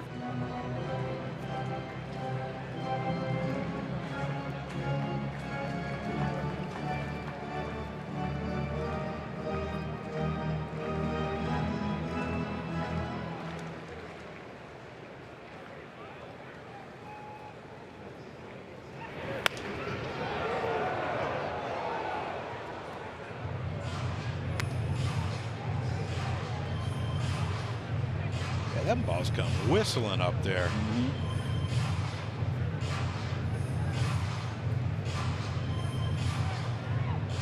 So I understand it's supposed to be cooler tomorrow. Yes. The weatherman Murphy gave me the talk during the game about. I didn't realize how hot it was. I walked outside today. Thought I was back in Florida. Did feel like Florida.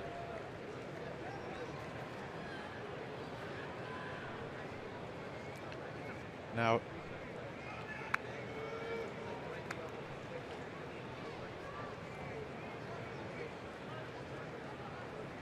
like to see Alfaro hitting this inning. Grace get on base here. Fly ball foul. That'll find the seats. Real Muto. We'll watch it go back.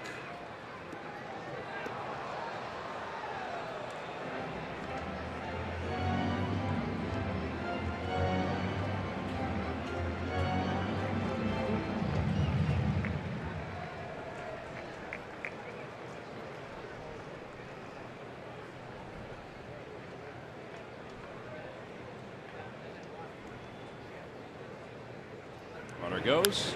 Broken bat. Well, he didn't break the bat. He threw the bat. Ball goes flying left. The bat went flying right. This thing's going everywhere. Art's got it. Hands it to Hump. Hump's got pine tar all over his hands. Florimon has it. Bad then, boy. Yeah, connected back to Andres Blanco. Who needs Kevin Bacon? He does that a lot, doesn't he? He does. I thought it broke. Nope. Where was Murph? Murph was not in the vicinity, it looks Yeah, like. Fortunately, it missed Art. Another foul ball. That landed right on top of my head. Are you down there? Yeah, I'm right behind Hump. It'd been cool if you had handed it, if Hump had handed it to you. That would handed have it been to Florimon. That would have been cool. Yeah. Yeah, but then he'd have to go home with that microphone in his hands from all that pine tar. Can't believe Andres didn't yell, "Look out, Murph!" Yeah.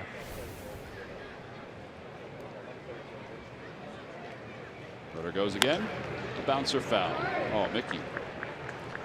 Tell you what, he's struggling this second game. You know, he's getting older. Probably too much. Doubleheader's probably a little much for him. That was a nice, easy hop. No effort whatsoever. That hit must be bothering him standing up for 2 games. The humidity.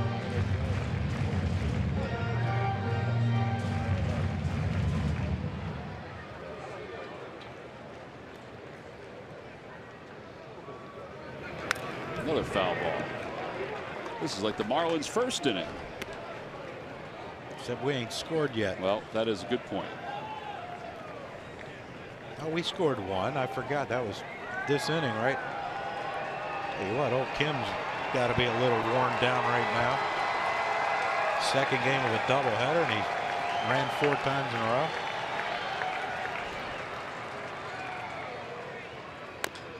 Off the foot of Blanco.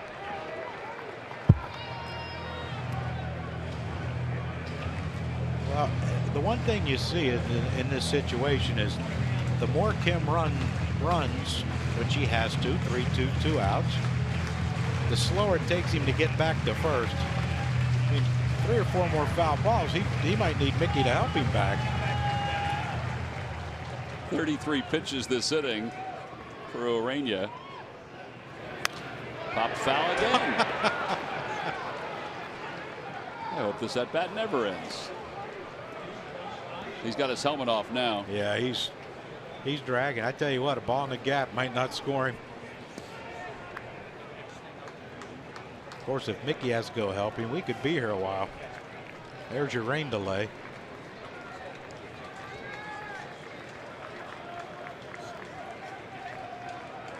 Kim goes in the air to right field. He doesn't have to worry about sprinting. It's gone! Blanco hit it right off his face on the auxiliary scoreboard. It's a 2-run home run. It's a 6-3 game. Second home run of the day for Blanco.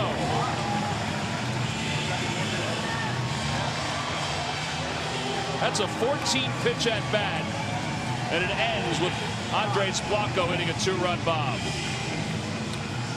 What a beautiful swing by Andres right there. He's here this at bat, trying to come in with breaking balls, change-ups, everything's in. Blanco works the count. He finally gets it to 3-2. Right there, and then it's foul ball after foul ball. Throw the bat, get another one, foul ball. Same one, Murph didn't give it to him, foul ball, another foul ball.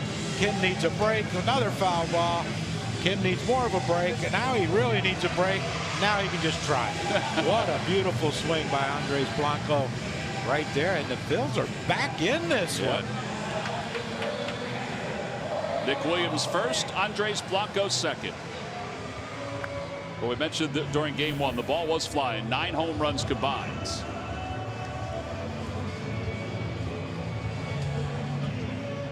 Oh, as Matt stares, I'd stand next to him too. Yeah, I wonder if Kim's getting some oxygen down there, though. Alfaro fouls one to the Hall of Fame club. Ty Kelly out in the on-deck circle. Alfaro gets on. Grand slam, pinch hit grand slam in San Francisco. 0-2.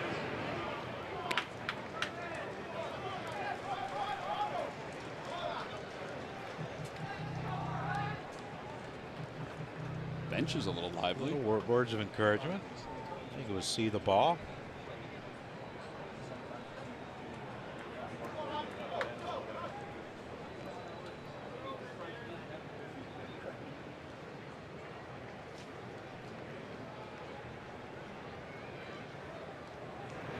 Outside 1-2. He certainly saw it there. You gotta love it, you know, that they're not giving up. Get down 6. The way Urena was throwing the first 3 innings, though, you thought, boy, this is going to be tough. But again, you know, there's something about guys that once they get that fastball hit, they change the way they pitch. Well, he certainly did, particularly after Williams hit this home run to start the 4th inning. This was a shot well over 430 feet. That's a solo shot. And then a few batters later, after 14 pitches, Andres Blanco, he hit one right off his chin on the auxiliary scoreboard. We go to the 5th, 6-3 Marlins.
Ramos is back out there as we start the top of the 5th inning. So 2 2/3 for Ramos so far.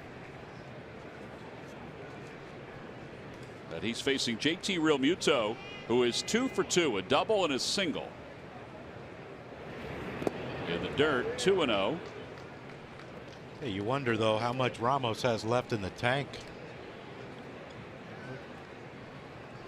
2's been quite, what, his max really this year.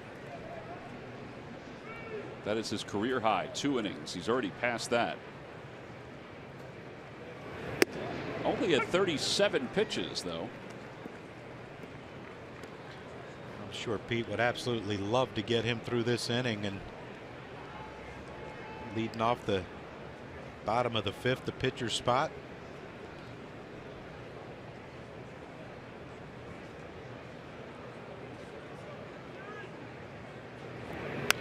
Popped him up. Alfaro comes running back. It's going to be back into the seats, and it's 2-2.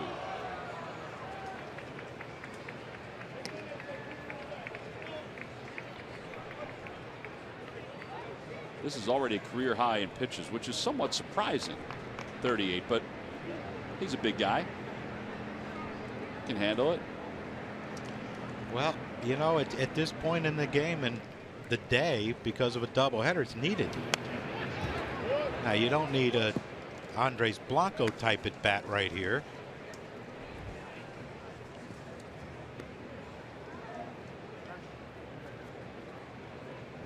Yaxel Rios continues to warm up in the bullpen. He's probably going to make his major league debut here tonight. Yet another major league debut this year for the Phils. 2 balls, 2 strikes. Bouncer foul. I mean, at some point, we're going to basically have the whole 40-man roster get an appearance this year. We were talking about that the other day. Some folks said, well, who's going to get brought up after September 1st? And most people came back with, who's left on the 40-man? There are others left. There's guys left. It's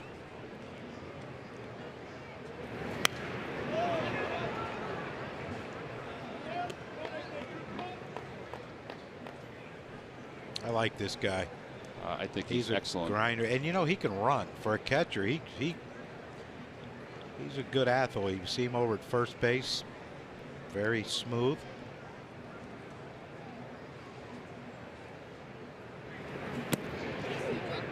They appeal, or they asked for appeal. Nothing was granted.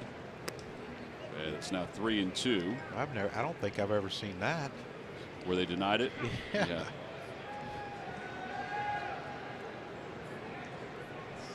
I guess the home plate umpire thought he got it right.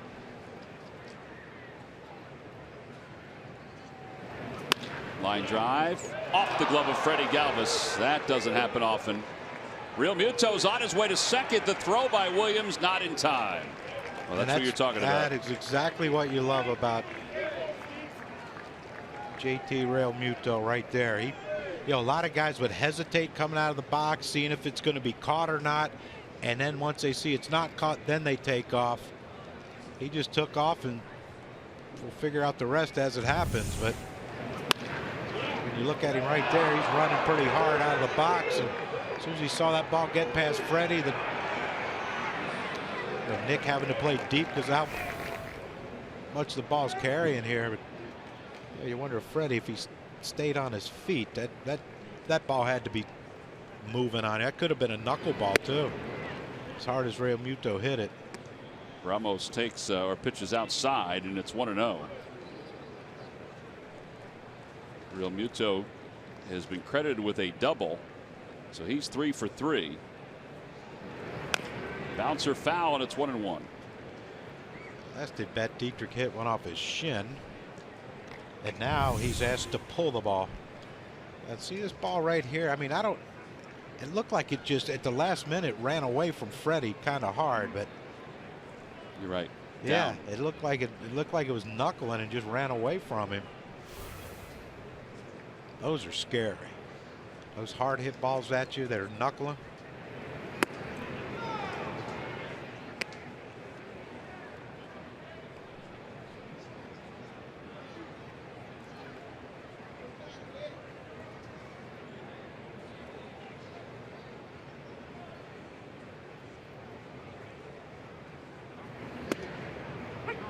To a 2.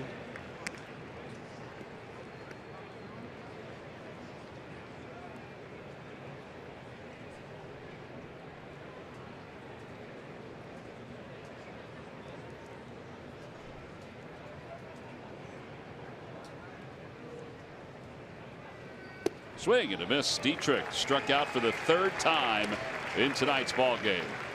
Here comes Pete. Pete's going to make a double switch. 5 strikeouts for Ramos. And it looks like Rios is going to make his major league debut. Cam Perkins will come in and play right field for Kim. Nice job by Ramos. It'll be even better if Rios can leave that runner at second base. We'll be back right after this.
A contribution to the Help Our Kids Radiothon, benefiting the Nemours Alfred I. DuPont Hospital for Children. You can find out more at nemours.org/radiothon.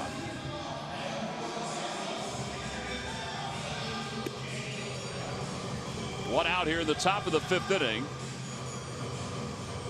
Dubry Ramos, 3 innings, 2 hits, 1 walk, 5 strikeouts. That's the best he's looked in a long time. Yeah, and it was much needed. Just to get into the 5th inning after Pivetta couldn't get out of the 2nd. To get into the 5th inning now with 1 out. Of course, there is a runner on 2nd, but the job he did, you know, career highs in innings pitched, career highs in pitches in an outing. Well, now the major league debut for 24-year-old right-hander Yaxel Rios. And A.J. Ellis takes high. It's 1-0. Rios, 6'3", about 190 pounds, out of Puerto Rico. Live arm, huh? 12th round pick by the Phillies in 2011. Had an excellent year this year combined between Lehigh Valley and Reading. Bouncer back toward the middle. Florimon is around the bag. Runner moves to 3rd. 2 outs. See how big that strikeout of Dietrich is. If he gets Real Muto over right there, that ball goes through. It's 7-3 instead, because the infielders could play deeper. Florimon gets to it. Now it's going to take a 2-out hit to bring him in. And Mike Aviles 0 for 2. He was up earlier this year. Aviles, he's the veteran. He had some good years with the Indians.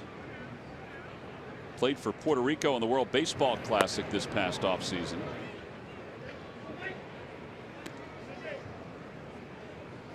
They wound up getting to the championship game, losing to the United States. I don't know if this is the kind of article that you want written about you, but they said that not only did he play well in the WBC, but he was the best cheerleader on the bench for Puerto Rico. Said every night he went home, his voice was hoarse. Guess you got to have those guys.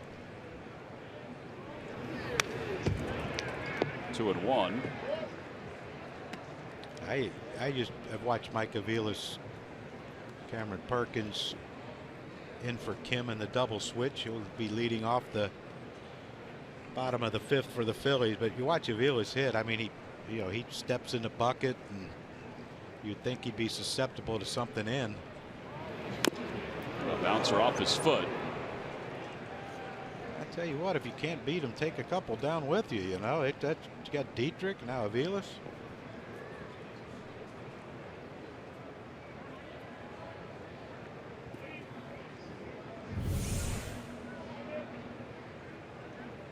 Look at his back foot. The back part of his back foot. How in the heck? Watch this. How does that happen? I don't know. Oh, you want to try to get it, let it get deep, but daggone. A bit outside, 3-2. Now the pitcher is on deck. I think if you can execute a fastball down and away, I think you got a pretty good chance of recording an out right here. I mean, watch Aviles' front side. It just, his left foot, just his first move as he opens up.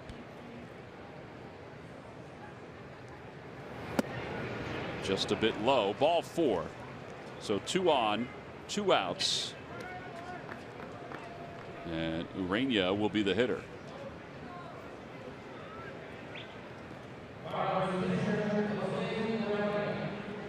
Now he did have a base hit his first time up. He also had a sacrifice last time. I think Rios is enough fastball not to blink about it.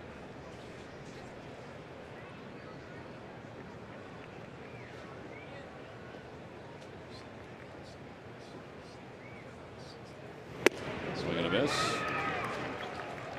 That was 3 miles an hour lighter than what he's been throwing.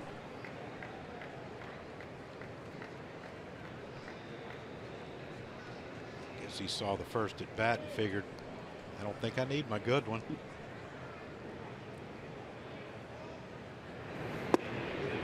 All right. Now, so we mentioned. I quit. The headsets will come down. I will break them. I will break the screen. And I'm walking out of here and getting in the car and never coming back. All right, Mike Giacalone, make sure you got the sliders ready down there in the production cavity.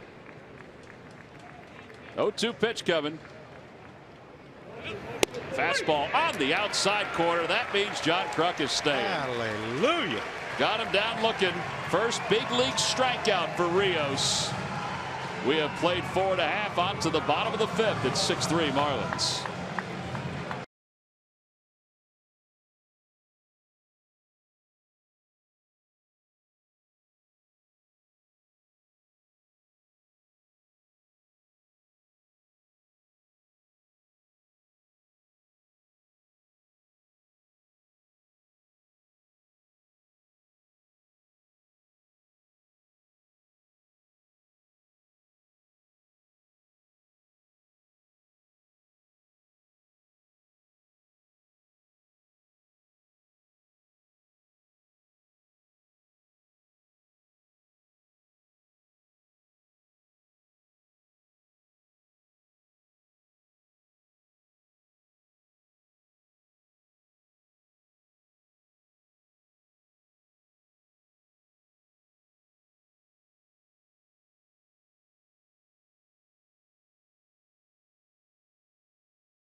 Official bank of the Phillies. Visit citizensbank.com. Well, our pitcher of the week was David Parkinson. 5 innings, 10 strikeouts for the Crosscutters. And Scott Kingery. It's kind of hard to pick somebody other than Kingery as the player of the week, since he is riding a 19-game hitting streak. Make it a 20-game hitting streak, which is now the longest in International League in this season. Dusty Wathan celebrating his 44th birthday today. Lehigh Valley trails Syracuse 4-2. They're in a rain delay. Rios got his first major league out and then got his first major league strikeout all in his debut. And stranded runner. He got that working. Filled up a lot of categories. Sure in that did. 2/3 of an inning he just pitched. Well, here is Perkins to lead off. He came on as part of the double switch.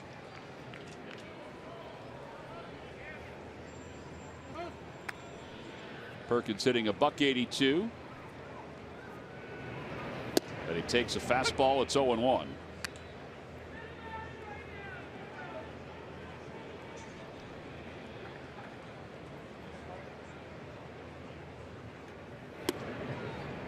One ball, one strike.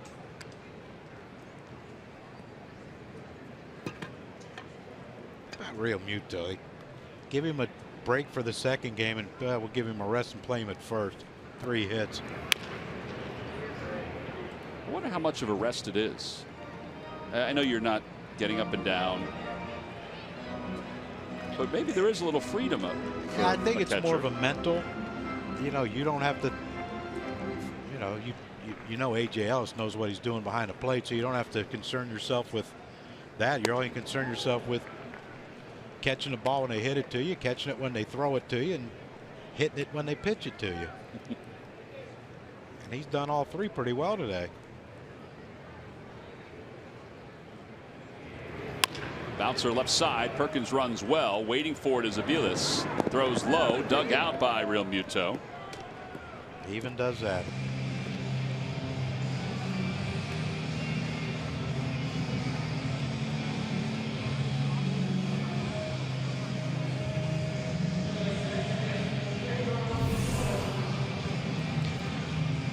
Aviles got underneath that ball. See how it tailed. He didn't get on top to get that good carry. But you know, the day he's having, just get it close, he'll make a play. On the outside corner to Florimon.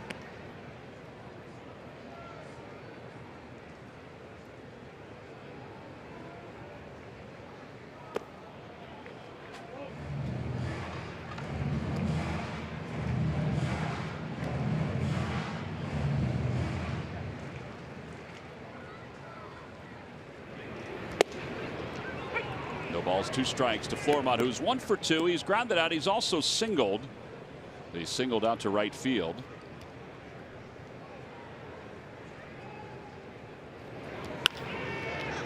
And Real Muto takes the soft liner for the 2nd out.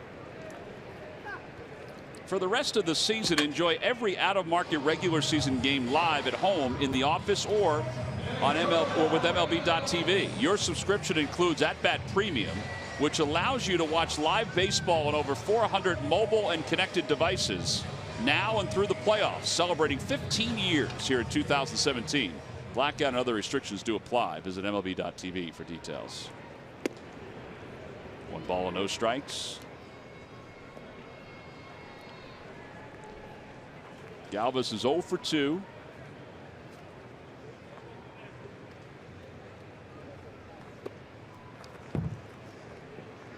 I think he got outfoxed on that pitch. I think he got fooled.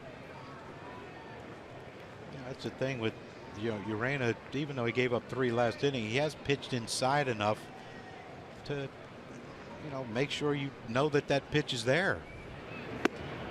Changeup almost looked like a 2-seamer that was about 10 miles an hour slower than his fastball.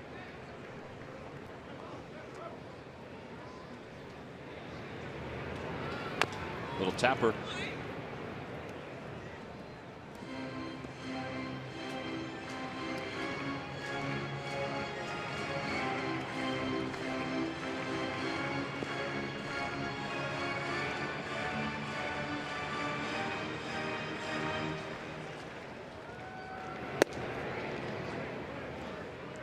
I was hoping right there that he threw something Freddie could hit somewhere close to the second baseman, D. Gordon. He went over and had a chat with Real Muto, and he was walking back and still had his head down when the pitch was thrown.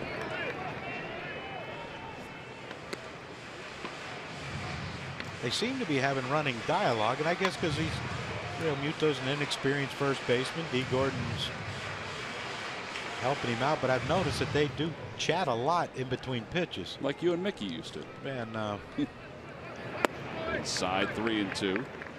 You heard the message we got from Mickey. I mean, that's what you got from him.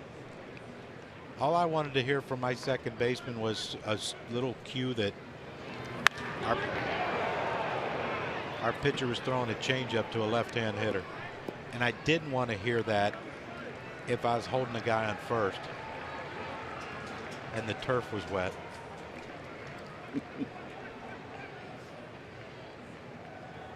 Outside, ball 4. Galvis battles for a walk with 2 outs here in the 5th. And now Nick Williams, who homered his last time up, is up again. Well, you would think at some point that breaking balls from Urena is going to be showing up here. I mean, Nick just turned on his fastball in. You have to think a changeup, breaking ball, or something he's going to throw. Fly ball center field. Yelich going back again. This one toward the fence. He jumps and he makes the catch. What a play by Christian Yelich. He has finally robbed a Philly of a home run in this doubleheader. He's had a couple of chances. Nick Williams is peeking back at him, and all he can do is smile. He took an interesting route, but got back toward the small part of that fence, and it was able to bring it in. Ooh, he palmed it. Man, that was awfully close. No runs, no hits, and 1 man left, and a little highway robbery.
He nearly had 2 home runs, if not for Christian Yelich, who just robbed him out in center field.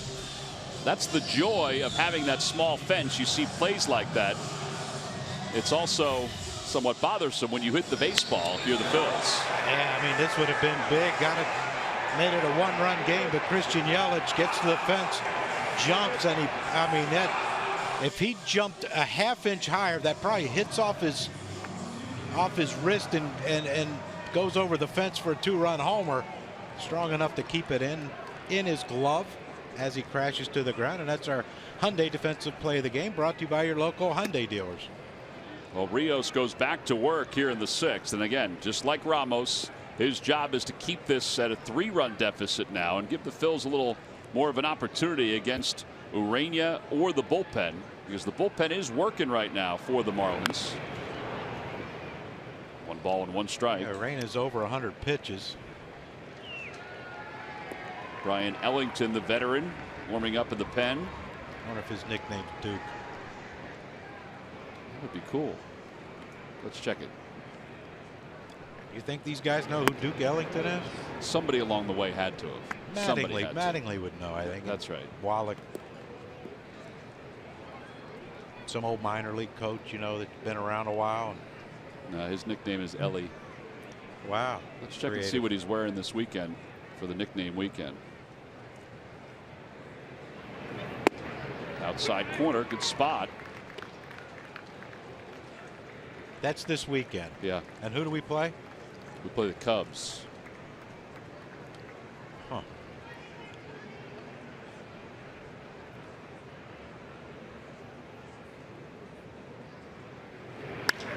Out to left field. Hoskins comes in. 1 out. Ichi, Yelly.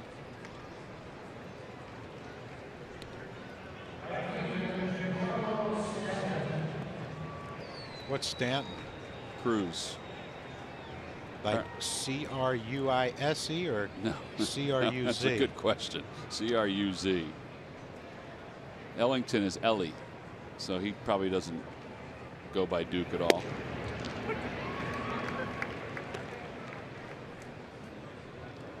Apparently Giancarlo, when he was young, they called him Cruz. That was the nickname that he went by.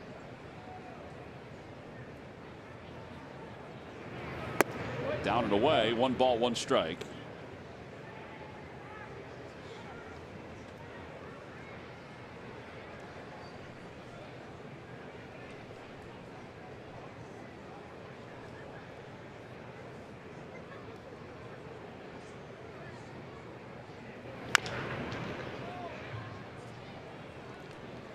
And what's Ellington? Did we find out? Ellie. E-L-L-I. I tell you what, we've never been very good, have we? Creativeness. Yelly. Yelly, Ellie. Just add a Y. Inside, 2-2.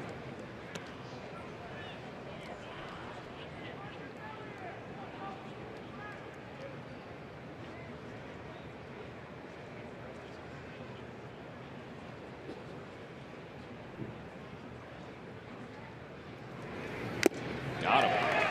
A foul tip, 3rd time tonight. Stanton has gone down on strikes.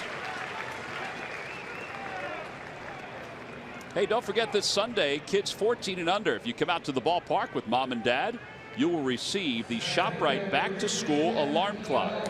That's when the Phils take on the Cubs. 1:35 first pitch. Phillies.com is where you should get tickets.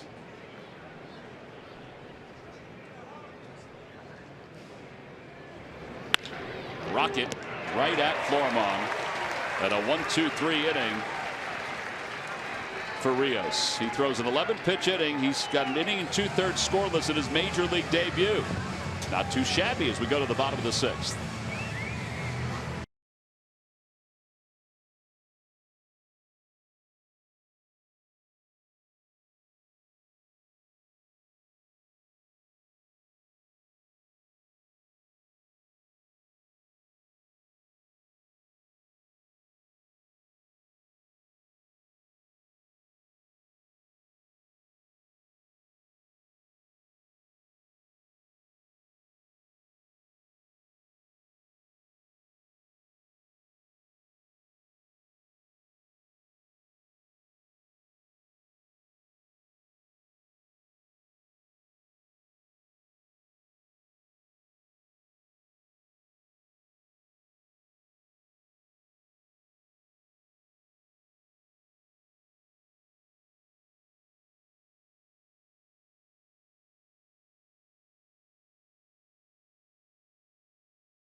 Your local Chevrolet dealers. By Jefferson Health. Call 800-JEF now or visit jeffersonhealth.org. And by Nissan. Shop ChooseNissan.com.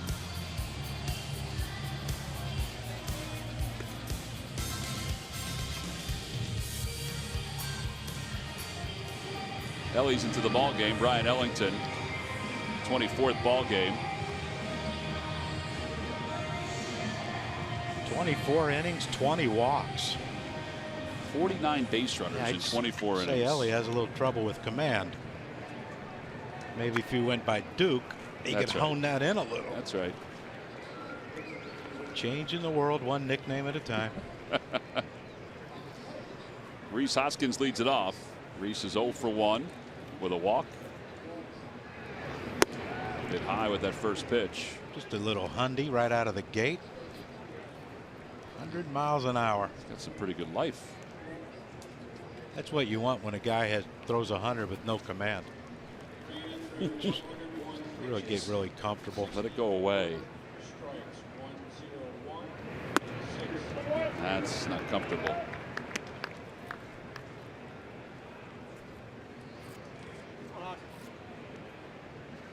Urania, 5 innings, 5 hits, 3 earned runs, 2 walks and 5 strikeouts.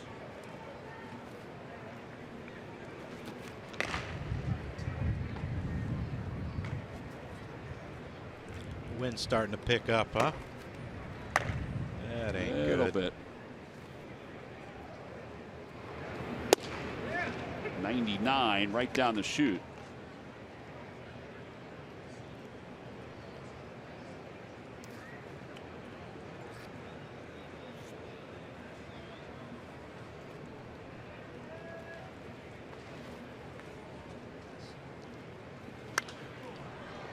Out of play, and we're even 2 balls and 2 strikes. He's thrown everything other 99 or 100 his first few pitches. He's consistent with his velocity.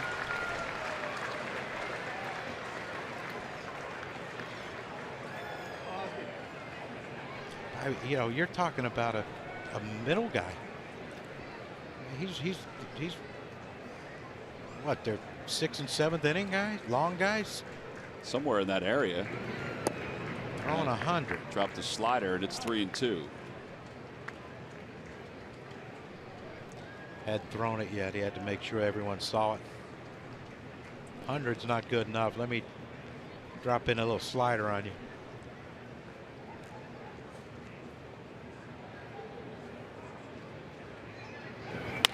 Ground ball to shortstop. And up with it is Aviles.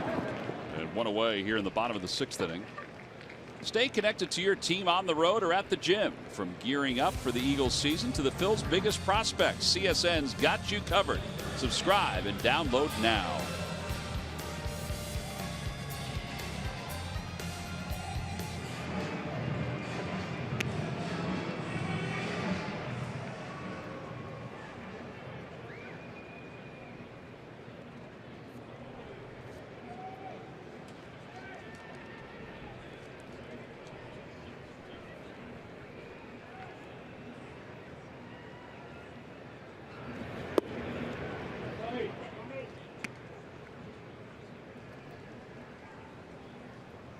Tommy has hit the ball hard twice to the third baseman. 5-4-3 double play and a ground out. 5-3.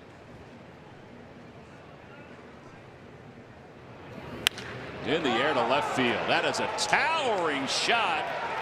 And it is gone.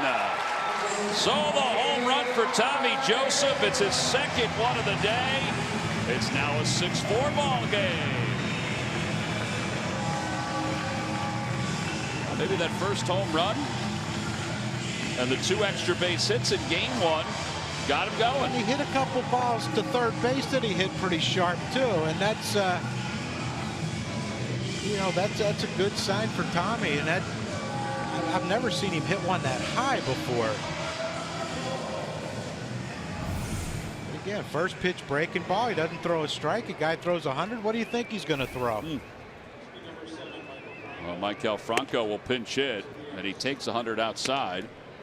That's what I mean, though. I mean, if you're a one-trick pony, and that seems to be what Ellie is. You know, he hadn't thrown his breaking ball. He only thrown 2, of course, but he hadn't thrown him for a strike yet. I mean, what else would you look for?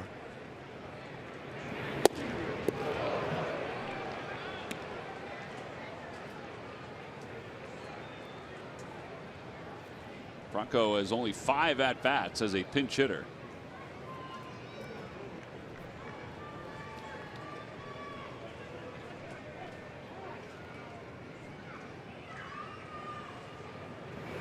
Outside, 2-1.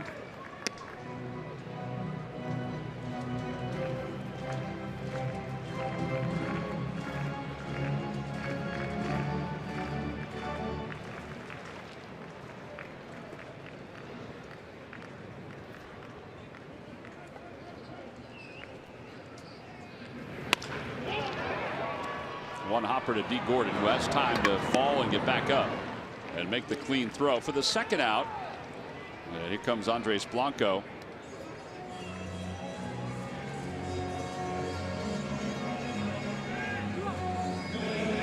Tommy Joseph and Andres Blanco have each homered in the ends of the doubleheader today. The last game where both teams had somebody homer in each game of a doubleheader was July 20th, 2016, San Diego at St. Louis.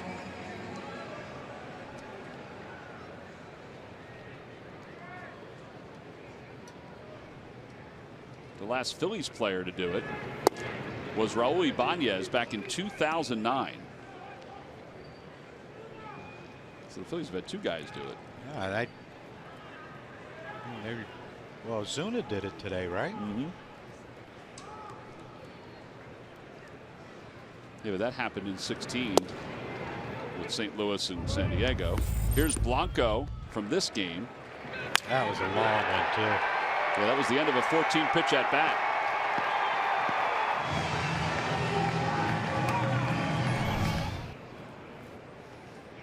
One ball and one strike to Blanco. And 1-2.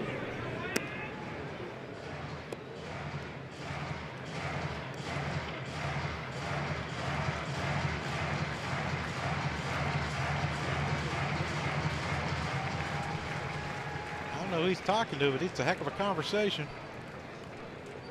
Might be his bat.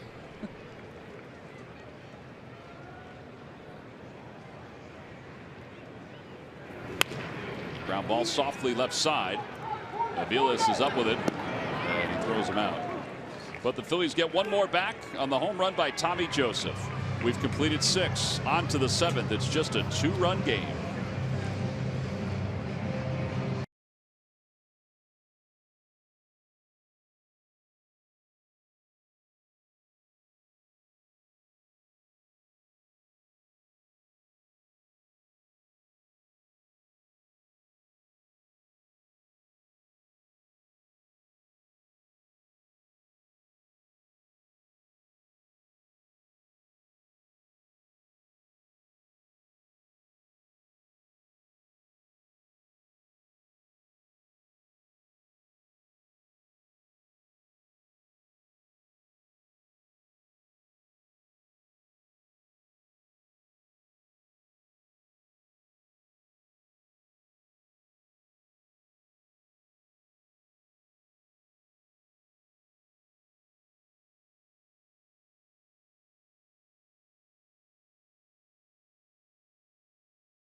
Time now for your Delaware Valley Honda dealers game summary.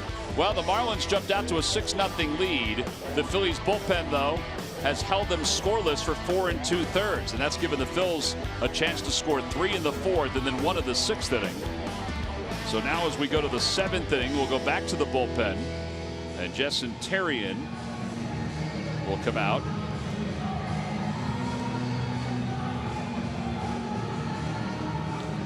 Phillies have hit 3 home runs in tonight's game and have 8 home runs in the doubleheader. Franco stays in to play third. Did Yelich hit a home run the first game? Yelich did not. He had 2 doubles and a single. You were right, though, about Izuna. Yeah, but they have a chance to have 2 guys, they right? do. Yep. If Stanton,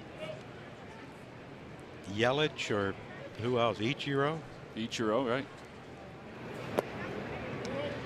How about Ichiro's home run in the first game? Long. You know, it's funny because you talk to guys who played with him in Seattle, and they said, and it's true with Wade Boggs, Tony Gwynn, you know, guys who were, you think of as singles hitter, they said they would win a home run derby without even a contest. That's a bullet to center field. Williams comes diving in and makes the catch.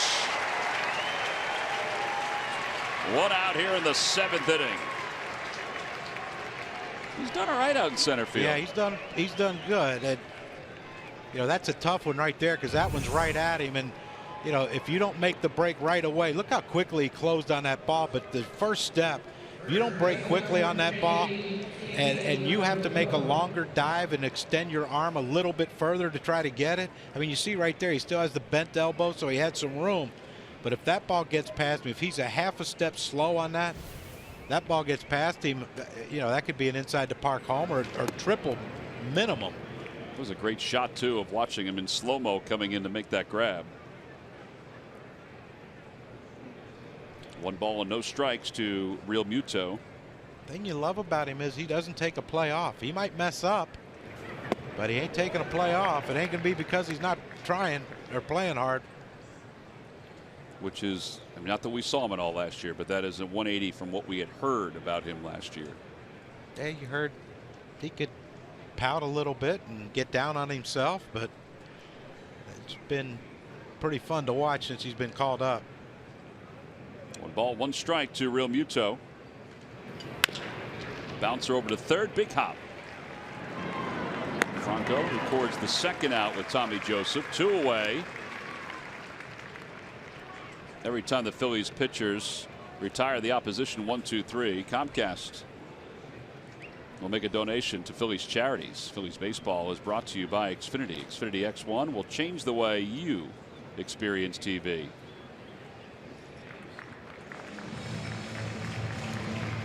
So Terriot is done. He got 2 batters out. And now Adam Morgan's coming in. We've got a pitching change here at Citizens Bank Park. Miami's on top 6-4. Phillies bullpen continues to rock along.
Left-handed pitcher to start for the Phillies.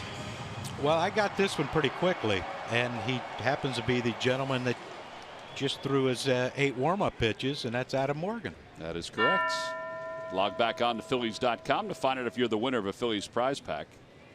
It is amazing that they haven't had a lefty start. There are no lefties close to coming to the big leagues. I mean, there's Cole Irvin in Double-A.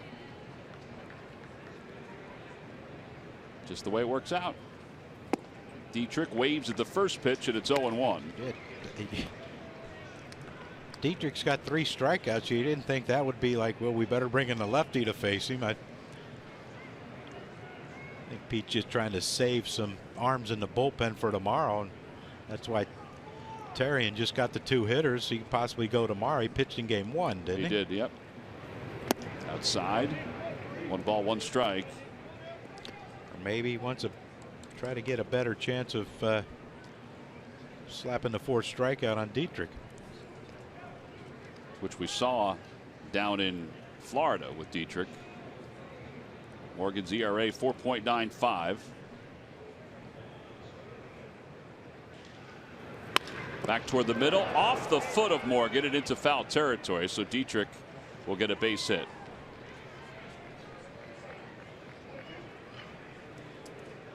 So a 2-out single, and Ramos, or excuse me, Ellis is coming up.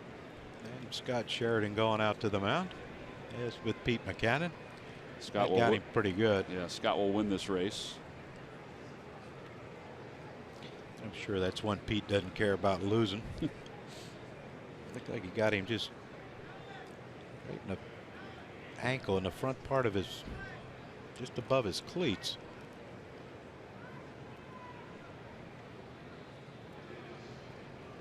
His push-off foot, you'd think wouldn't be too bad. Yeah, one hopper hit him right in that left ankle. He was limping after it as he went chasing it down. I'm assuming it hurt. I would think it did. So he'll stay in. A.J. Ellis will be the hitter. Can you imagine if he had to leave the game? Man.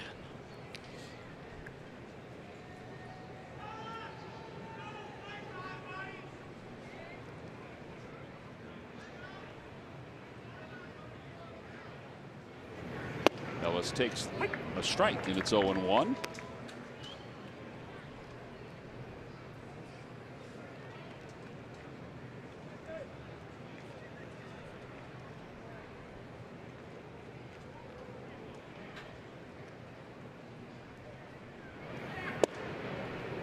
Dropped it in for strike 2.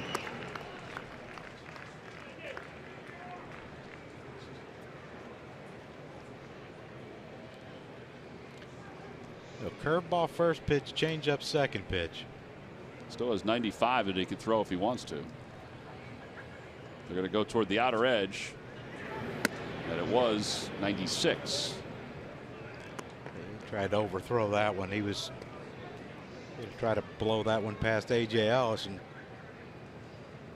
sometimes that's what happens when you try to overthrow it. You'll go up and away from the right-hand hitter if you're a lefty. Thank goodness for that extended net. That was flying into the stands.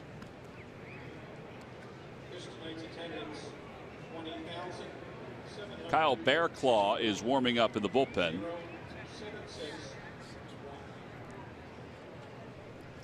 Ellie's a one inning guy. One inning guy. One inning guy.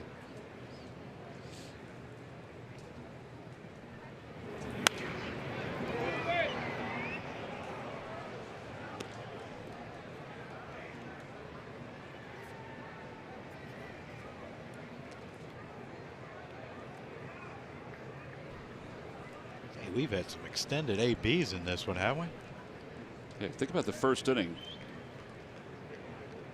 10 pitches, 8 pitches, 8 pitches in 3 successive at bats, and a line drive base hit by A.J. Ellis. That'll put runners on first and second, and it brings Aviles up.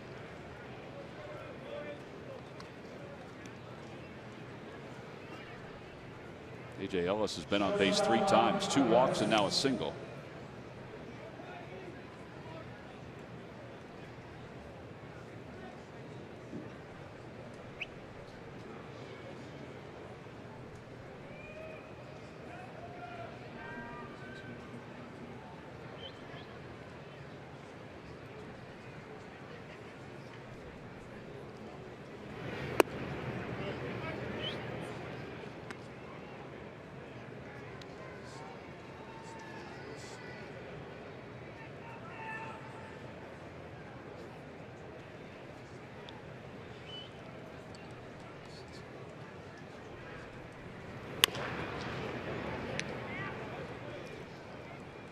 Mickey might have had that one.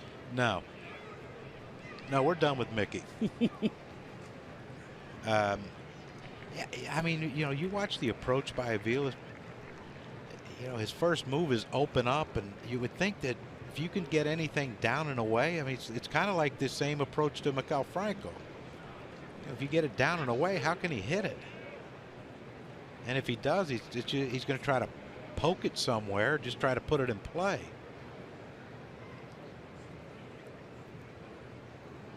And you watch his front foot where it goes. I mean, it ends up over here.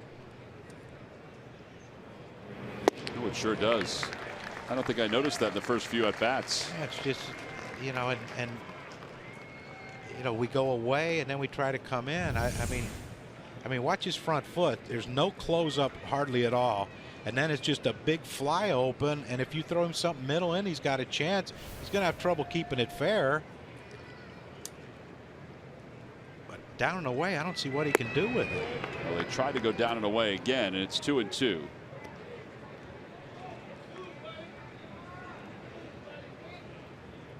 Morgan on in relief of Terrian, who retired the first 2 hitters in this inning.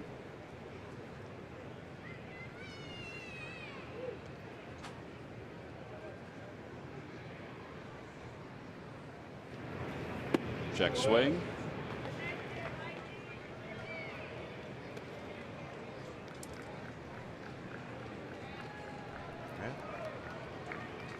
Runners will be off on this pitch. Big action pitch right here. You know they're going to pinch hit for Ellie.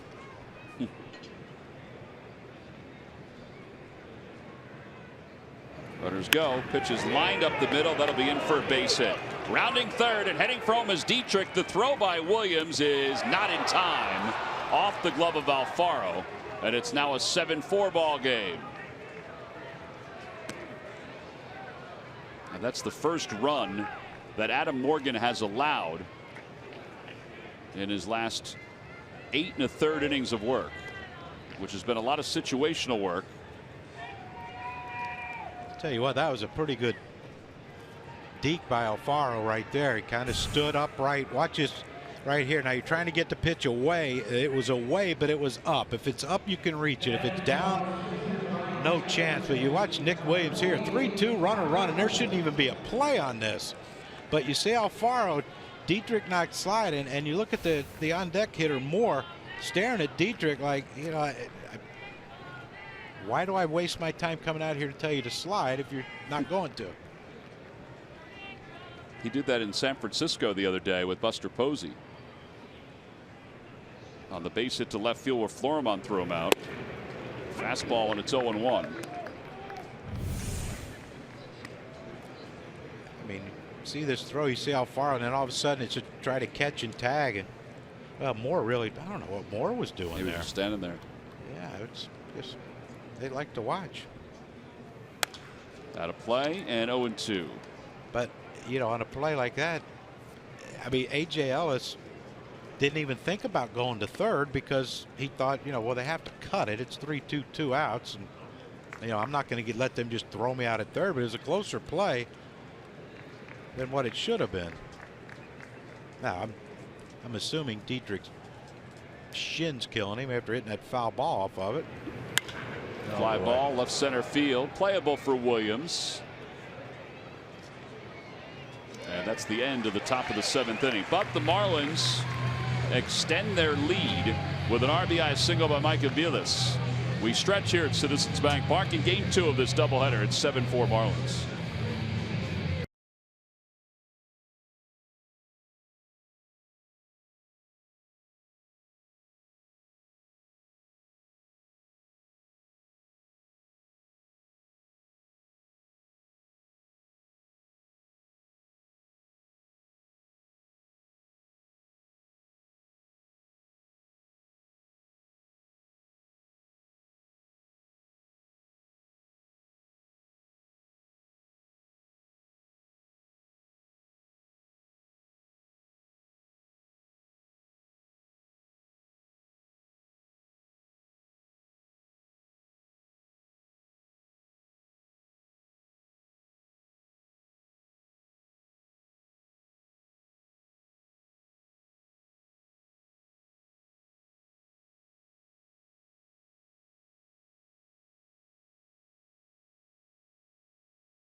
Next year, 5 days, 4 nights, 3 different experiences you can choose from. You can be a fan, a player, or a general manager. It's located at the Carpenter Complex in Clearwater, Florida. Join Phil's legends like Greg Lazinski, Mike Lieberthal. Stairsy will be there as well. Plus the commish, Mickey Morandini, and Charlie Manuel. Call 610-520-3400 or go to PhilliesFantasyCamp.com for information. Miguel Rojas takes over at shortstop for the Marlins. He'll come on for Aviles. And the new pitcher is Kyle Bearclaw. Bearclaw 3.31 earned run average. So they may be thinking 2 innings for Bearclaw as he faces Alfaro. And then Cameron Perkins. Bearclaw 3.31 ERA, 54 strikeouts in 49 innings of work.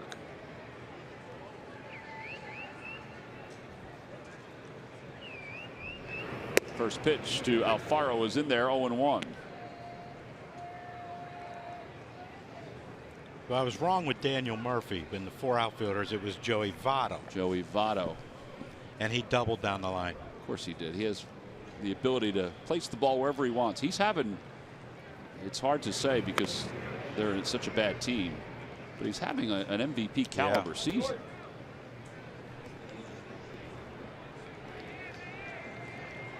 Yeah, you know, the thing you love about him is he's very unorthodox, but that's the way he wants to do it.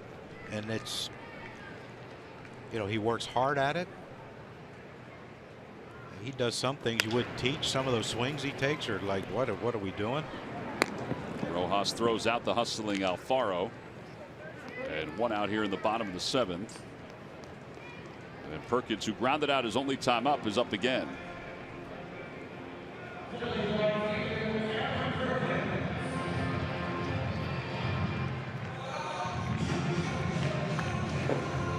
So I think what we're saying here is that basically the September call-ups have been here since June, July. I think a good amount of them. Yeah. I mean, you might see a couple other guys. I think a lot of it depends on some injuries too. As Perkins slams one out to right center field, and Stanton makes a diving attempt, and he corralled it. That is a fantastic play by Giancarlo Stanton. I'm really starting to dislike him. Seriously. That was a unbelievable catch. I mean, he dove so hard his batting gloves fell out of his pocket. The impact. I mean, this is double all over it. And then Stanton, you think, no way. Look at that. I mean, just. Oh, he was supposed to be a receiver in college. Yeah, well. He would not have needed those sticky gloves to make that catch. Man.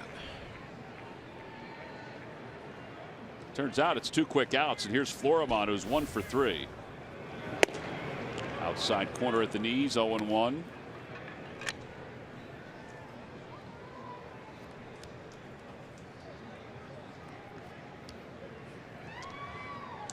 I'm having trouble writing that down in the old scorebook. Kind of really upset about it. You wanted it to be a double. 2B. Maybe a triple. Who knows? Yeah, he does run well, particularly since he left his feet.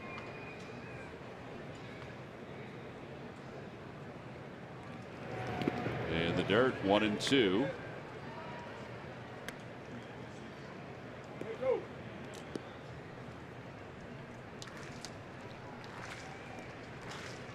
How that changes an inning. Yeah, it's in a 3-run game. It but does. You think about it too. We had a home run rob. He makes that play. Yeah, that'd have been a 2-run homer, right? So, right, with Nick. Yeah, runner at first base. So it would have been, 7-6, and now you have a runner on second and 1 out. Instead, it's 7-4, and we got no one on and 2 outs. Can't stand those guys who can play defense.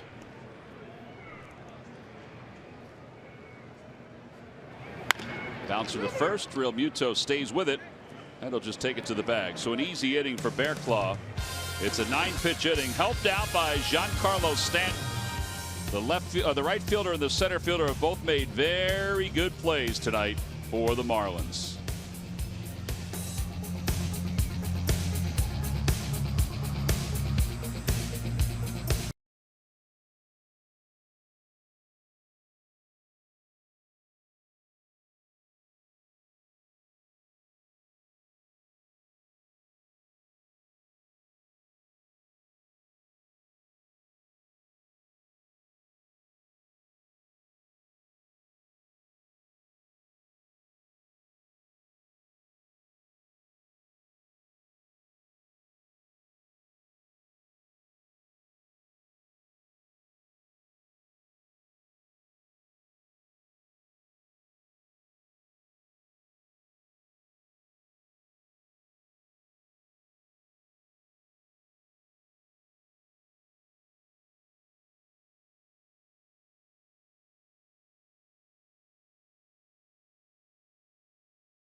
Well, back here at Citizens Bank Park, we move to the top of the 8th inning.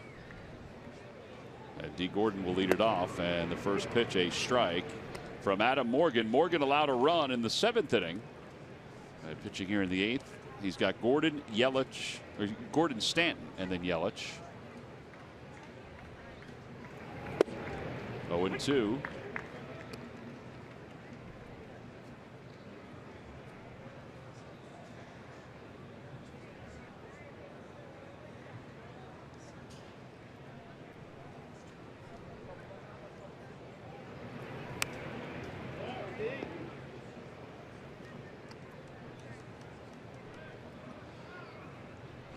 Interesting how far I wanted the fastball in, up and in. Morgan shook off to a changeup and threw that up and in. And now tries the fastball, and it's caught by Franco. So 1 away. Stanton's coming up.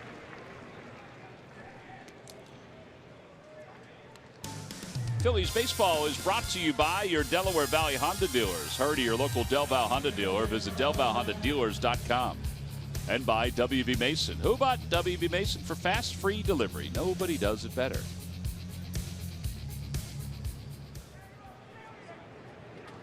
Stanton is 1 for 4, 3 strikeouts.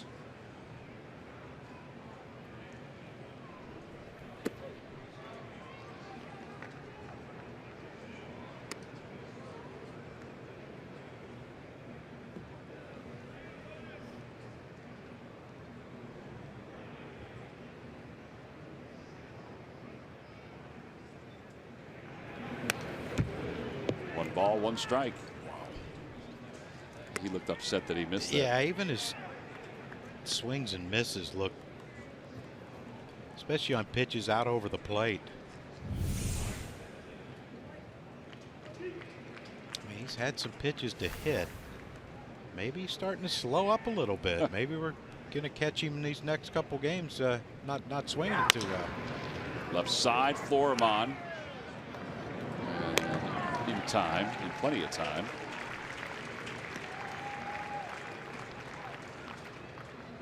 Christian Yelich is coming up. He provided the Marlins with the Toyota turning point back in the 2nd.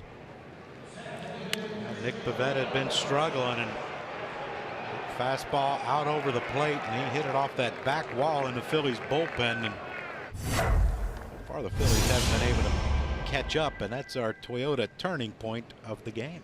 In the first inning, the Marlins scored 3. They had a 2-run home run and a fielder's choice. Almost got drilled in the head with a change of ball.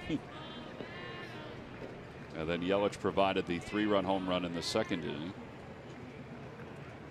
And that was it until the 7th, when Aviles' RBI single drove in a 7th run. Breaking ball away, and it's 1-0.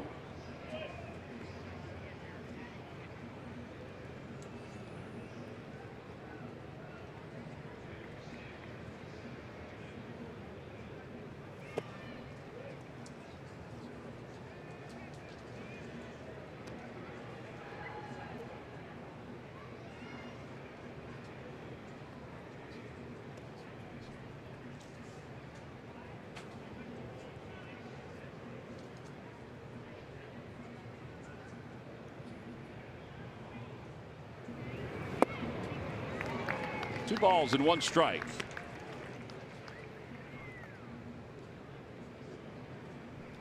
I think old Christian Yelich just sold out on a fastball there and saw that pitch start in middle in, and he thought he was going to hit one up in the right field seats, and it was the slider by Adam Morgan.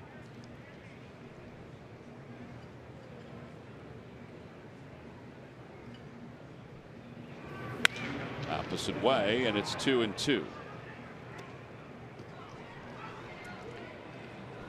Boy, if he can locate it, the slider might not be a bad pitch right here. No, this would be a good one.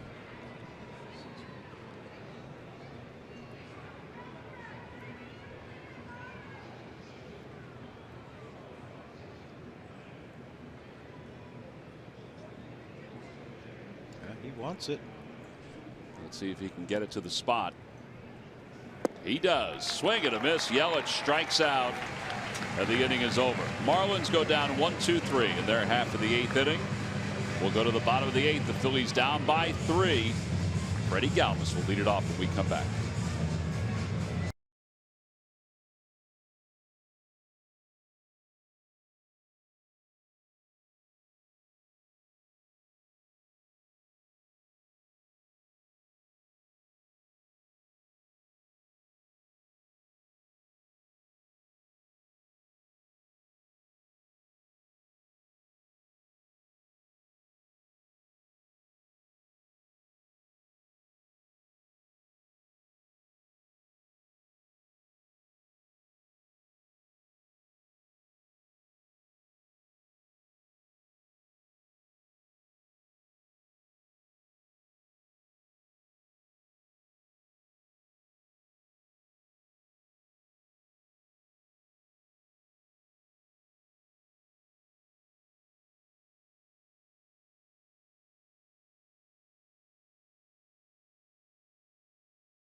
We go. Bottom of the 8th inning. The Phils down to their last couple of at bats. They're trying to avoid getting swept out of a doubleheader. They lost game 1.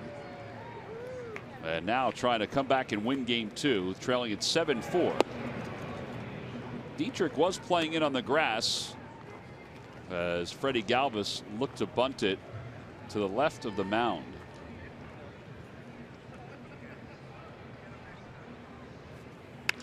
Little looper over towards short, and Rojas is able to track it down. 1 out. Let's get caught up on what's going on around baseball tonight, Murph. It's our unlimited baseball break presented by T-Mobile. J.D. Martinez has been a solid pickup, guys, for the Diamondbacks since coming over at the trade deadline from the Tigers. 10 home runs, 25 RBIs in 29 games, including a home run tonight.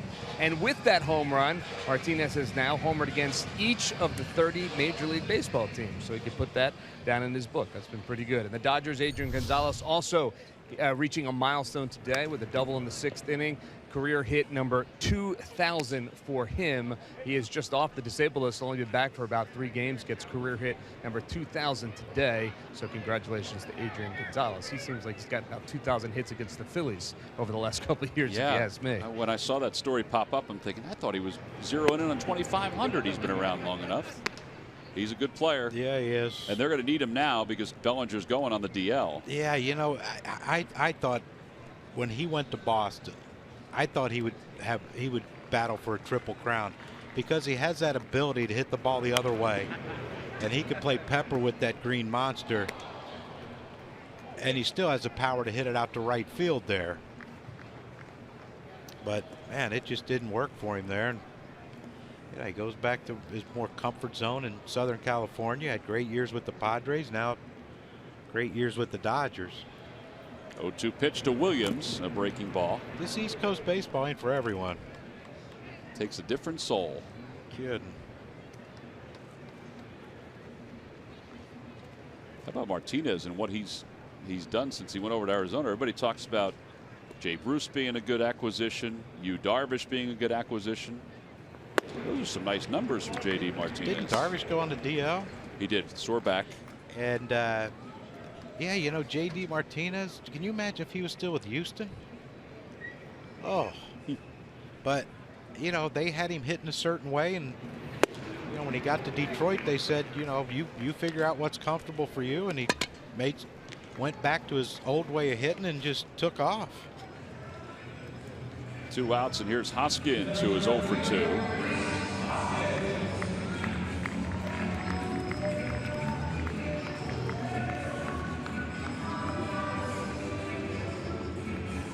Hoskins has walked, struck out, and he's grounded out to shortstop.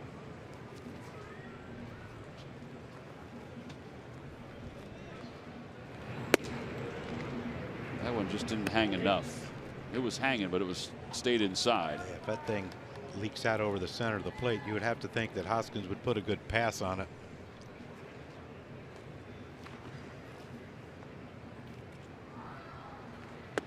And again, 2-0.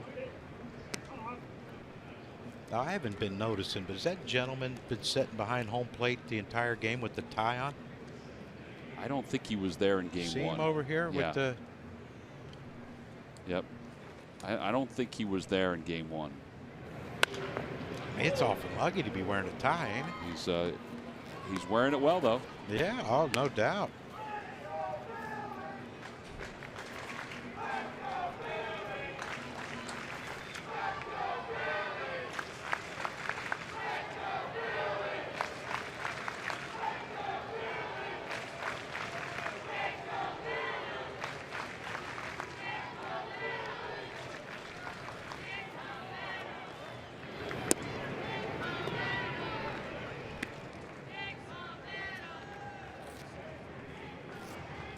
I think in game 1, Dan Fitzpatrick from Citizens Bank was sitting in that spot. I think he gave his tickets away, gave his spot away for game 2. He's usually right there. Swing and a miss, 3-2.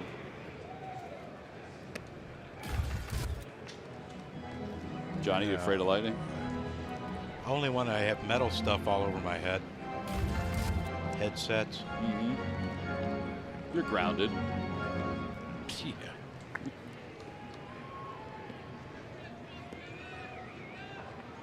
Three-two pitch coming to Hoskins. Out towards center field. Yelich won't get that one. And it drops in for a hit. Hoskins is aboard, and now Tommy Joseph, who homered in his last at-bat, will get a chance to bat here. Well, the Student Steal continues this September. It was available in April. Now it's available in September. It's an offer for all high school, college, and graduate students. You get a $15 ticket. Then you also get $12 value to certain stands like Chickies and Pete's for crab fries, Tony Luke's, Primo's, Bull's Barbecue, or for a hot dog and a soda. Go to Phillies.com/studentsteal for more information. Tommy Joseph is 1 for 3, homered his last at bat.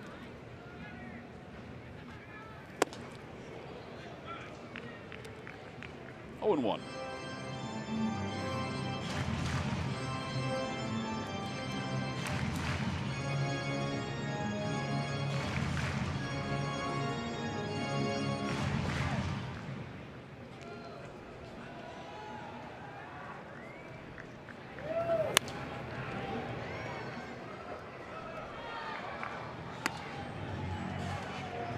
Kobe Milner loosening in the bullpen.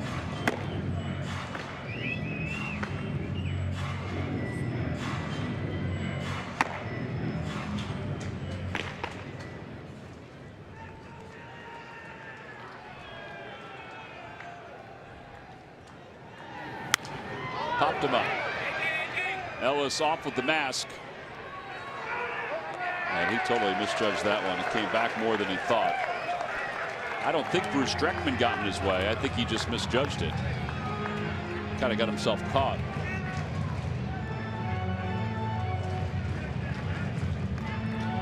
I think that's a little aggravating for a catcher. Oh, without question, because it's he's out of the inning, and yeah, I don't know what. He wasn't even close to it. No. Not like he lost it in the lights or that eclipse we had yesterday. 0-2 pitch coming to Joseph. Check swing. He did not go, says the first base umpire. Did you take a peek at the? Ironically, I was getting my eyes checked while the eclipse was going on. I walked in. My appointment was at 2:30, and I'm thinking, huh, probably could have waited a few minutes. Yeah, we all came out of the service yesterday and down in Clearwater for Darren, and I don't know how people had these little glasses that we put on. And you put them on? Yeah, I looked up. It was like a crescent moon. Down and away, 2-2. Yellowish orange type color. I heard from all reports that you did a wonderful job representing your teammates and your friend. You know, not an easy thing to do. We all know it's not. And, you know, I thought I was going to be all right, but I followed Darren's oldest son, Zach. You know, Zach had me not in a good spot. Well, all reports were that you handled it with class and dignity and humor. We'll go to the ninth. 7-4 Marlins.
With the Chicago Cubs, it's Goya Latino Family Night here at Citizens Bank Park. It wraps up on Sunday at 1:35.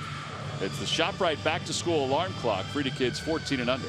Get your tickets now by going to Phillies.com. Phillies trail at 7-4 as we move on. Who's pitching for us tomorrow? Tomorrow we got Mark Leiter Jr. Mark Leiter Jr. I hope he can get into the 7th. Got a feeling Morgan won't be available. Ramos won't be available.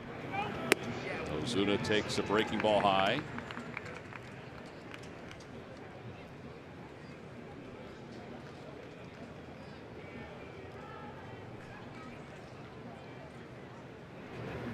Outside.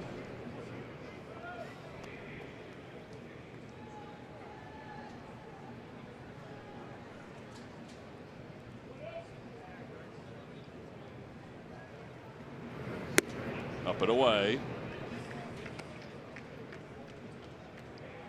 And it's 3 balls and no strikes.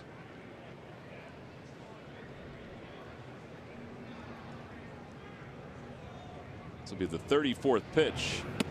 And it's a changeup, 3-1. I'm pretty certain that Ozuna probably had the green light.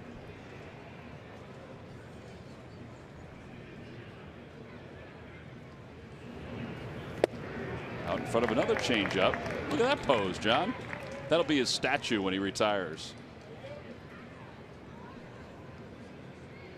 I hope he takes that same swing.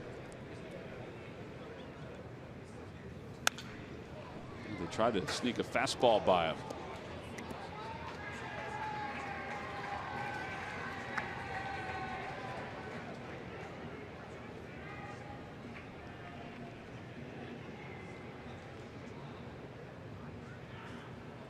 Like a change up again. And it's ball 4. So Ozuna walks. First walk issued by Morgan.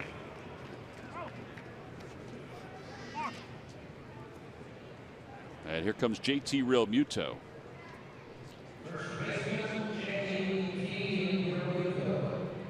Pretty good game so far by Realmuto. Yeah, he has 2 doubles, a single. He grounded out his last time up. His average at 290. This is a guy who was struggling, or has been struggling, in August. He was hitting 175 coming into game 1. And hitting 245 since the All-Star break. What happened to Riddle? He is on the disabled. He and Bohr are both on the disabled list. Yeah, I knew Bohr was. I didn't know Riddle was. Yeah, Riddle. Bohr is returning to baseball activities. They expect he'll be back before the end of the year. What did he do? Oblique. Ankle earlier this year. Oblique recently.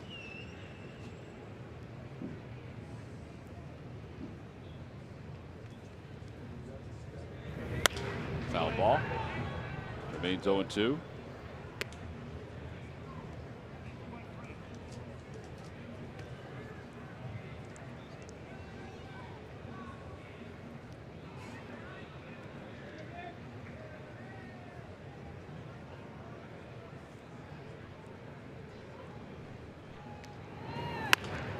Riddle, by the way, is done for the year. It's a shoulder injury, which they thought was an oblique originally. And now it's a shoulder. What, it move on Or him? biceps, I should say. Bicep. Oh. And it's gone up to the shoulder. He has a slap tear in his left shoulder. A what? Slap tear? I guess it's a part of the shoulder that has a tear in it. I don't know where it is.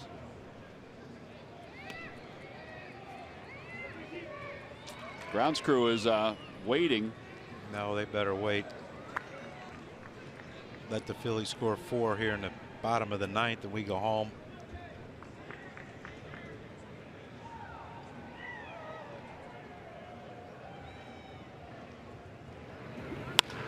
Down the left field line. Foul. Oh, good catch. Grab. Great concentration.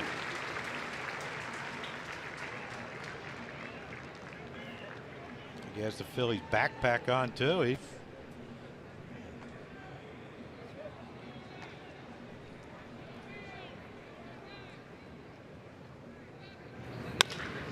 Out towards short. Galvis sweeps in, steps on second, double play.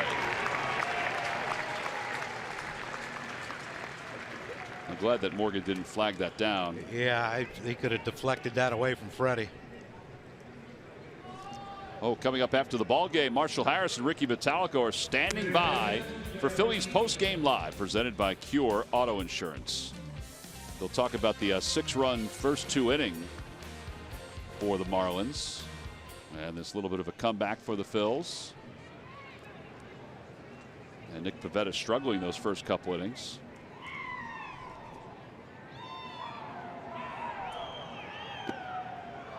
Dietrich takes low. It's 1-0.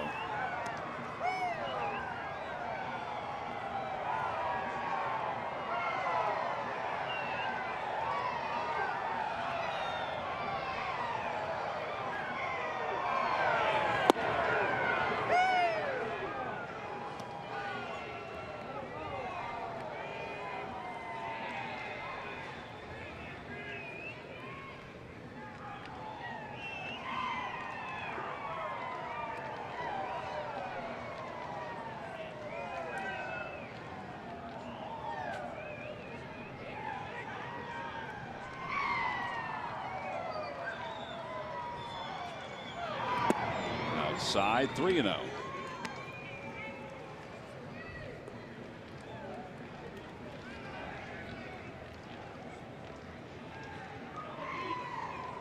It's like we're trying to pitch awfully careful to him, aren't we? There you go.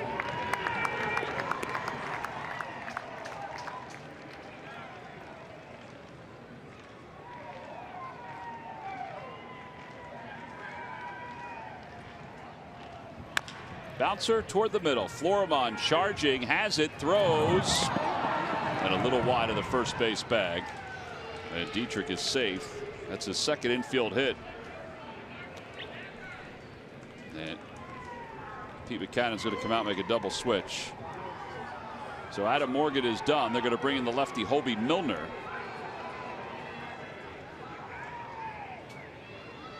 And Cameron Rupp is going to come in to catch. And I believe Tommy Joseph is going to exit and Alfaro is going to go to first. So we've got a couple changes. We'll be back right after this.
A.J. Ellis is coming up.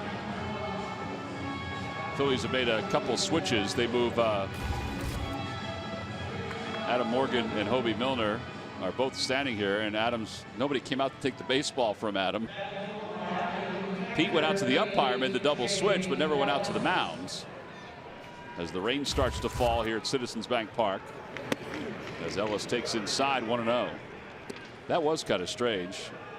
Pete went over and shook his hand and apologized to him.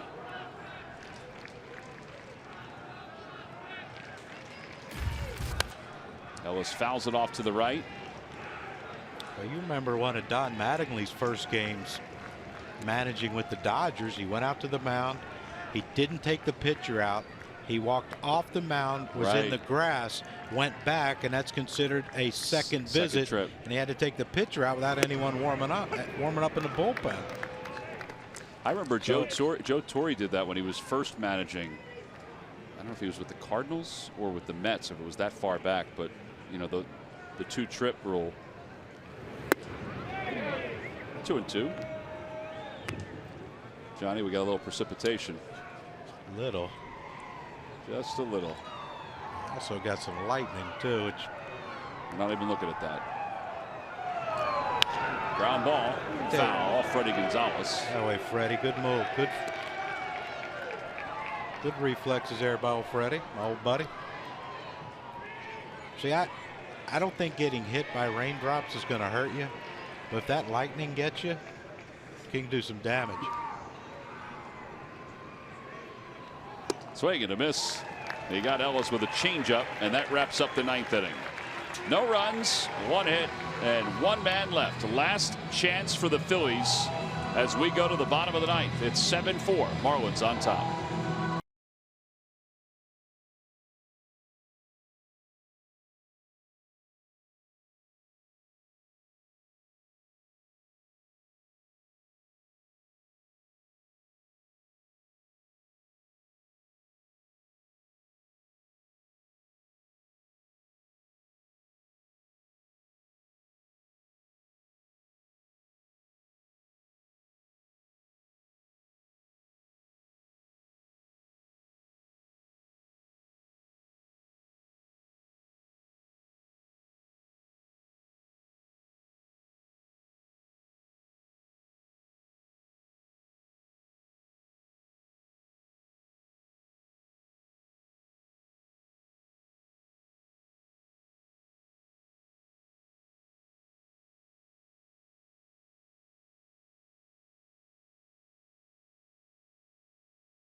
Bruce Dreckman's making some changes to the lineup card. Time now for our W.B. Mason deliveries of the game. We begin with Marcell Ozuna. That's back in the 1st inning. That was a hanger from Nick Pivetta. Nick had a tough night tonight in less than 2 innings of work. And then in the 2nd inning, Yelich. Not only did Yelich deliver a home run, he also robbed a home run in tonight's ball game. So those are our W.B. Mason deliveries of the game. Yeah, Nick just didn't have his location down. The fastball was there. Now we got 3 runs to make up, and we got Brad Ziegler. You see his numbers. You know, again, but you know, closer, 5.11 ERA. That could be 2 bad outings. It'll be interesting to see if they can get this inning in. The way the rain is coming in, as we've reported. I have a feeling that they're going to find a way to finish these 3 without going in a rain delay. I would agree with Unless that. it's just like an absolute mud hole out there. Oh, there is a base hit by Franco down the right field line. And Franco's on his way to second base, and he'll get there standing. So he's 1 for 2. And the Phils have the leadoff batter in scoring position. Here's Cameron Rupp. Mentioned before that the Marlins traded away their closer, A.J. Ramos. They traded him to the New York Mets, where he is closing.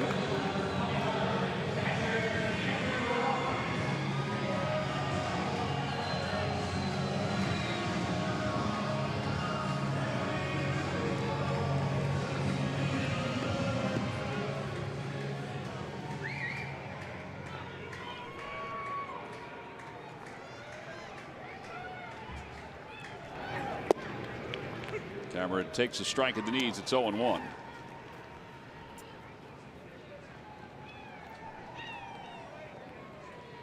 Well, either way, it's going to be a fun drive home. Your car will be clean. That's the hope. Get up tomorrow, get your Powerball tickets. You'll be all set. What's it up to? $700 million.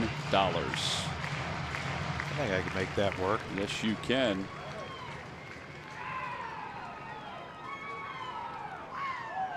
Cameron up for the first time, homered in game 1. Pulls that one to third. And Dietrich throws him out. And that brings Alfaro up. Franco has to hold up at second. Alfaro has 1 hit in 3 at bats.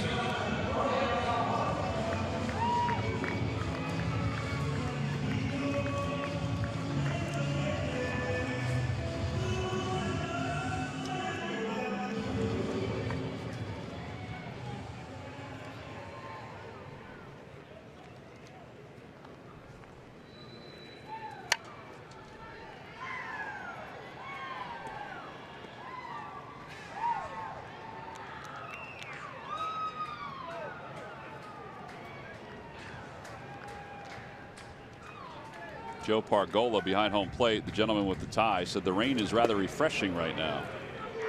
He's hanging in there.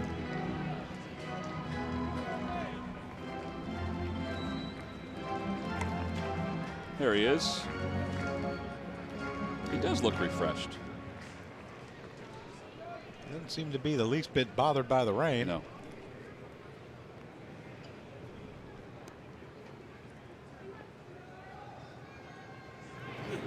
Swing at this, 0-2. Alfaro looked like he lost his footing.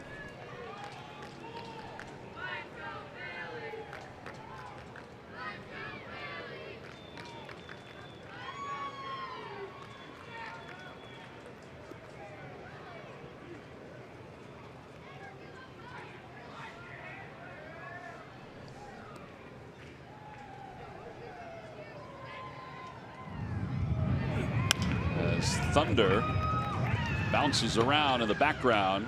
Alfaro is thrown out 6-3. Is that what that is? Had to be, right?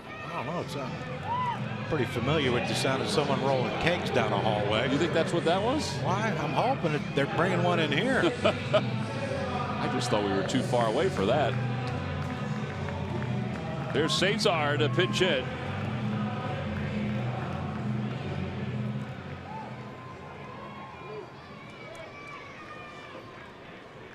By the way, the Cubs are up over Cincinnati tonight, 13-9. That game's in the bottom of the 9th inning.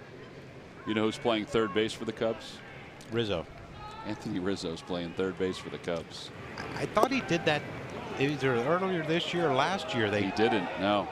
He's never played third? No, the last guy to do it apparently was Terry Francona in 1985. Wait, did he play second maybe for he could have. an inning he or could so? have.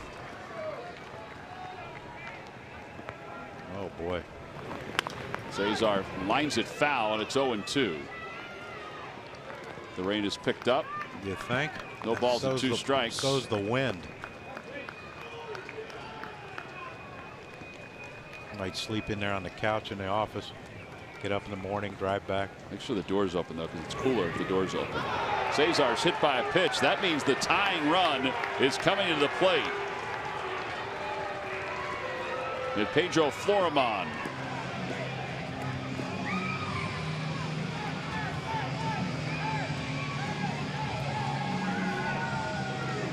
Wow. That's not a real wet rain.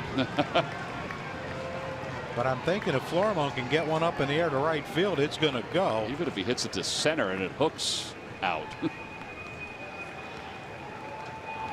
It's like the natural. A bouncing ball to second base. Gordon's got it. And he throws out Pedro Florimon. And the Marlins have swept out the doubleheader from the Phillies. They win the second game 7-4.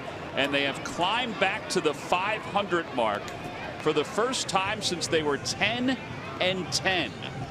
They are 62-62. It's the quickest handshake line ever. Christian Yelich is our Chevrolet player of the game. His 3-run home run and 4 RBIs, coupled with his home run saving catch out in center field, helped the Marlins to the victory here tonight in Game 2 of the doubleheader. Phils lose at 7-4. The Marlins take both ends of this doubleheader. We'll be back to Citizens Bank Park, a rainy Citizens Bank Park, to wrap it up.